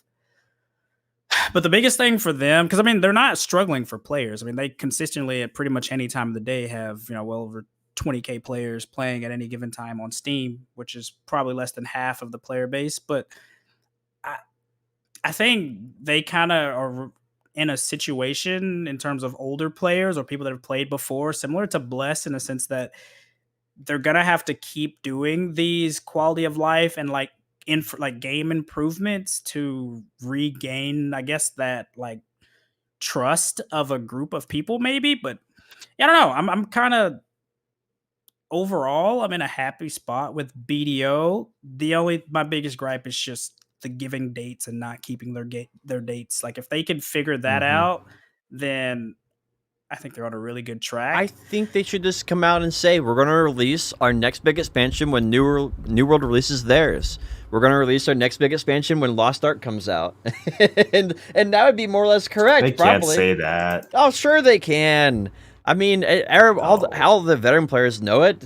They can say it to us. They're never going to say that. They should definitely say I mean, it. I think though. all games. I mean, I think, yeah, I think that's not even a BDO problem, sadly. I think that's just like an industry problem as a whole, where it's like, it's like the same reason that, Lost Ark was delayed, even though it's been out for half a decade. And because, they just didn't want to compete with their own game of dropping New World in a similar time frame. So, I mean, I think that's just like a gaming industry or MMO difficulty as a whole, right? True. Elyon got delayed, went free to play, and is now going probably pay to win or something like that. It's coming out, I guess, was that coming out at the end of the October or something like that? I don't know what they're doing for that game. What do we have to talk about? I'm reading a statement that Amazon just posted on Reddit. I don't know if they actually solved anything about the name reservation. They're saying, we understand a desire for players to lock in your character name. It's possible to do this by creating a character on any server. It is not necessary to enter the game. Just creating a character reserves the name. The character can be later deleted. The name will be available to your account for a small, approximately a minute delay. So I guess you can make a character on EU and then delete them and then make a character on NA a minute after you, or within a minute of deleting it. So a band-aid once fix. the NA servers come up. Yeah, I don't know why they don't just let you make characters on every server and just lock the login button. But I guess this is what they want people to do. Well, it's better than having it locked for 90 days to your account. That's really weird. Very fucking weird. So you still have to log on EU and create the character? You just can delete it and get it back after a minute? Yeah, you have to log on to EU, create the character, go to bed, 9 hours later, wake up, play your server, go to the EU server, delete your character, remake it on your server, and then log in. And hope that you don't get stuck in queue in the process. Yeah. Cool. Dude, that's so weird, man. I guess at least they said something and said something. I guess I don't. Dude, I guess it's at least they said something about it. But I don't. Dude, my brain. I can't even make words right now. I'm just. Well, I can't think of 2 other game companies that are doing worse than that, so I'm not too worried. Fuck it, dude. Look, I just give me my first 3 weeks of fun. Okay, past that, fuck it, do whatever. But I think that's about it, right? That's like all the topics we had. I think that's about it. Yeah, that's all I have. So, Kurt, what do you got going on the next week? I think I probably know most people's answer to this question. Yeah, I don't really have a crazy amount in a way. I'm gonna be goofing off some more with like the Archer and Sork reworks that they put on Global Labs and kind of doing some more seasonal PvP before that dies off come next week. And then I'm gonna play some New World on the launch day if I can get in. I'm gonna try to like get everything that I need to do, like get ahead on my shit this weekend. And then either like, I don't know, feed the mats to boys so they can craft or just like try to do some PvP, but it should be fun. Are you no-lifing with this, or are you just going to play it as a side game? Well, I don't know if I'm going to be able to 100% no-life because like work and like having to go to clinical, but I know for at least a week I have like I'll have a lot of downtime. So in some capacity, I'll be playing a shit ton. Nice. What about you, Potion? What are you doing next week? So I'll be streaming on Saturday, Sunday, Monday be streaming all 3 days. Probably going pretty hard on those days. And then after that, it's no lifing. And I don't know how I want to balance my stream while I no life New World, because I mean, as far as stream goes, it's like I think I should just probably stream my regular times whenever I happen to be up during those times, and then just turn off the stream during my odd hours, because I'm going to be playing the game like 16 hours a day, but that doesn't mean I'm going to be entertaining to watch 16 hours a day. So I think that's probably what I'm going to try to do, is try to find a few hours every day to be super entertaining, and then pump out a lot of good YouTube videos in the meantime. And I think once the game settles down a couple weeks in, that's when I think I should probably kick it up a notch with streaming, because then all the big boys will be like, oh, I'm tired, I'm 200 everything, and there's no point in getting more gear. And I like, definitely wouldn't try to be super rigid about it, right? Because like, especially if you're like, okay, I'm gonna stream from this time to this time on these days. I don't think that's really the best way to go about it, because I mean it's easy to like burn yourself out and you're like shit. yeah. So it's more just like, okay, well I'm gonna boot it up. I'll be able to shoot the shit, have some good chats with the boys, and then past that, just hop on Discord, right, with the Aftershock dudes. Yep. I'm going to be going spear as my primary, and then my offhand will be great axe for PvP. For expeditions, my offhand will be a hatchet, because I need that cheat death when I take too much damage. And then probably for open world, I'm probably going to go bow, because I think bow has the most just raw DPS for open world, and that kind of help me kill those mobs at long range and stuff. Make it a little bit more convenient. That's roughly my build I'm planning on. Nice. All right, Nico, tell us what you got going on this next week, and just tell us in general where people can find you.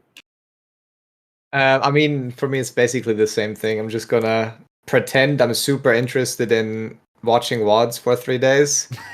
And then I'm gonna no life as well, but I'm probably gonna stream like, I don't know, 10-12 hours, I guess, and after that it's off stream, because it's the same for me. Like after a certain hour point, like I'm just boring as fuck, and so I don't want to keep streaming. So you can find me obviously anywhere with Nico Tulo, or I think on Twitter it's Nico Tulo TV, but Nico Tulo is always the correct angle to approach me with, I guess. And outside of that, it's just gonna be New World for a while, and then after that, once that dies down, I guess I'm gonna go back to Lost Ark PvP, just so I can get better. Nice. Yeah, I'm pretty much same thing. I will be probably working on videos or just getting real life in order for the next couple days, so I'll mostly be missing until Tuesday. But starting Tuesday, I'll be getting up at like 3:30 a.m. my time, getting ready to sit in queue, and then I'm just going to be going 16 hours a day, pretty much play, sleep.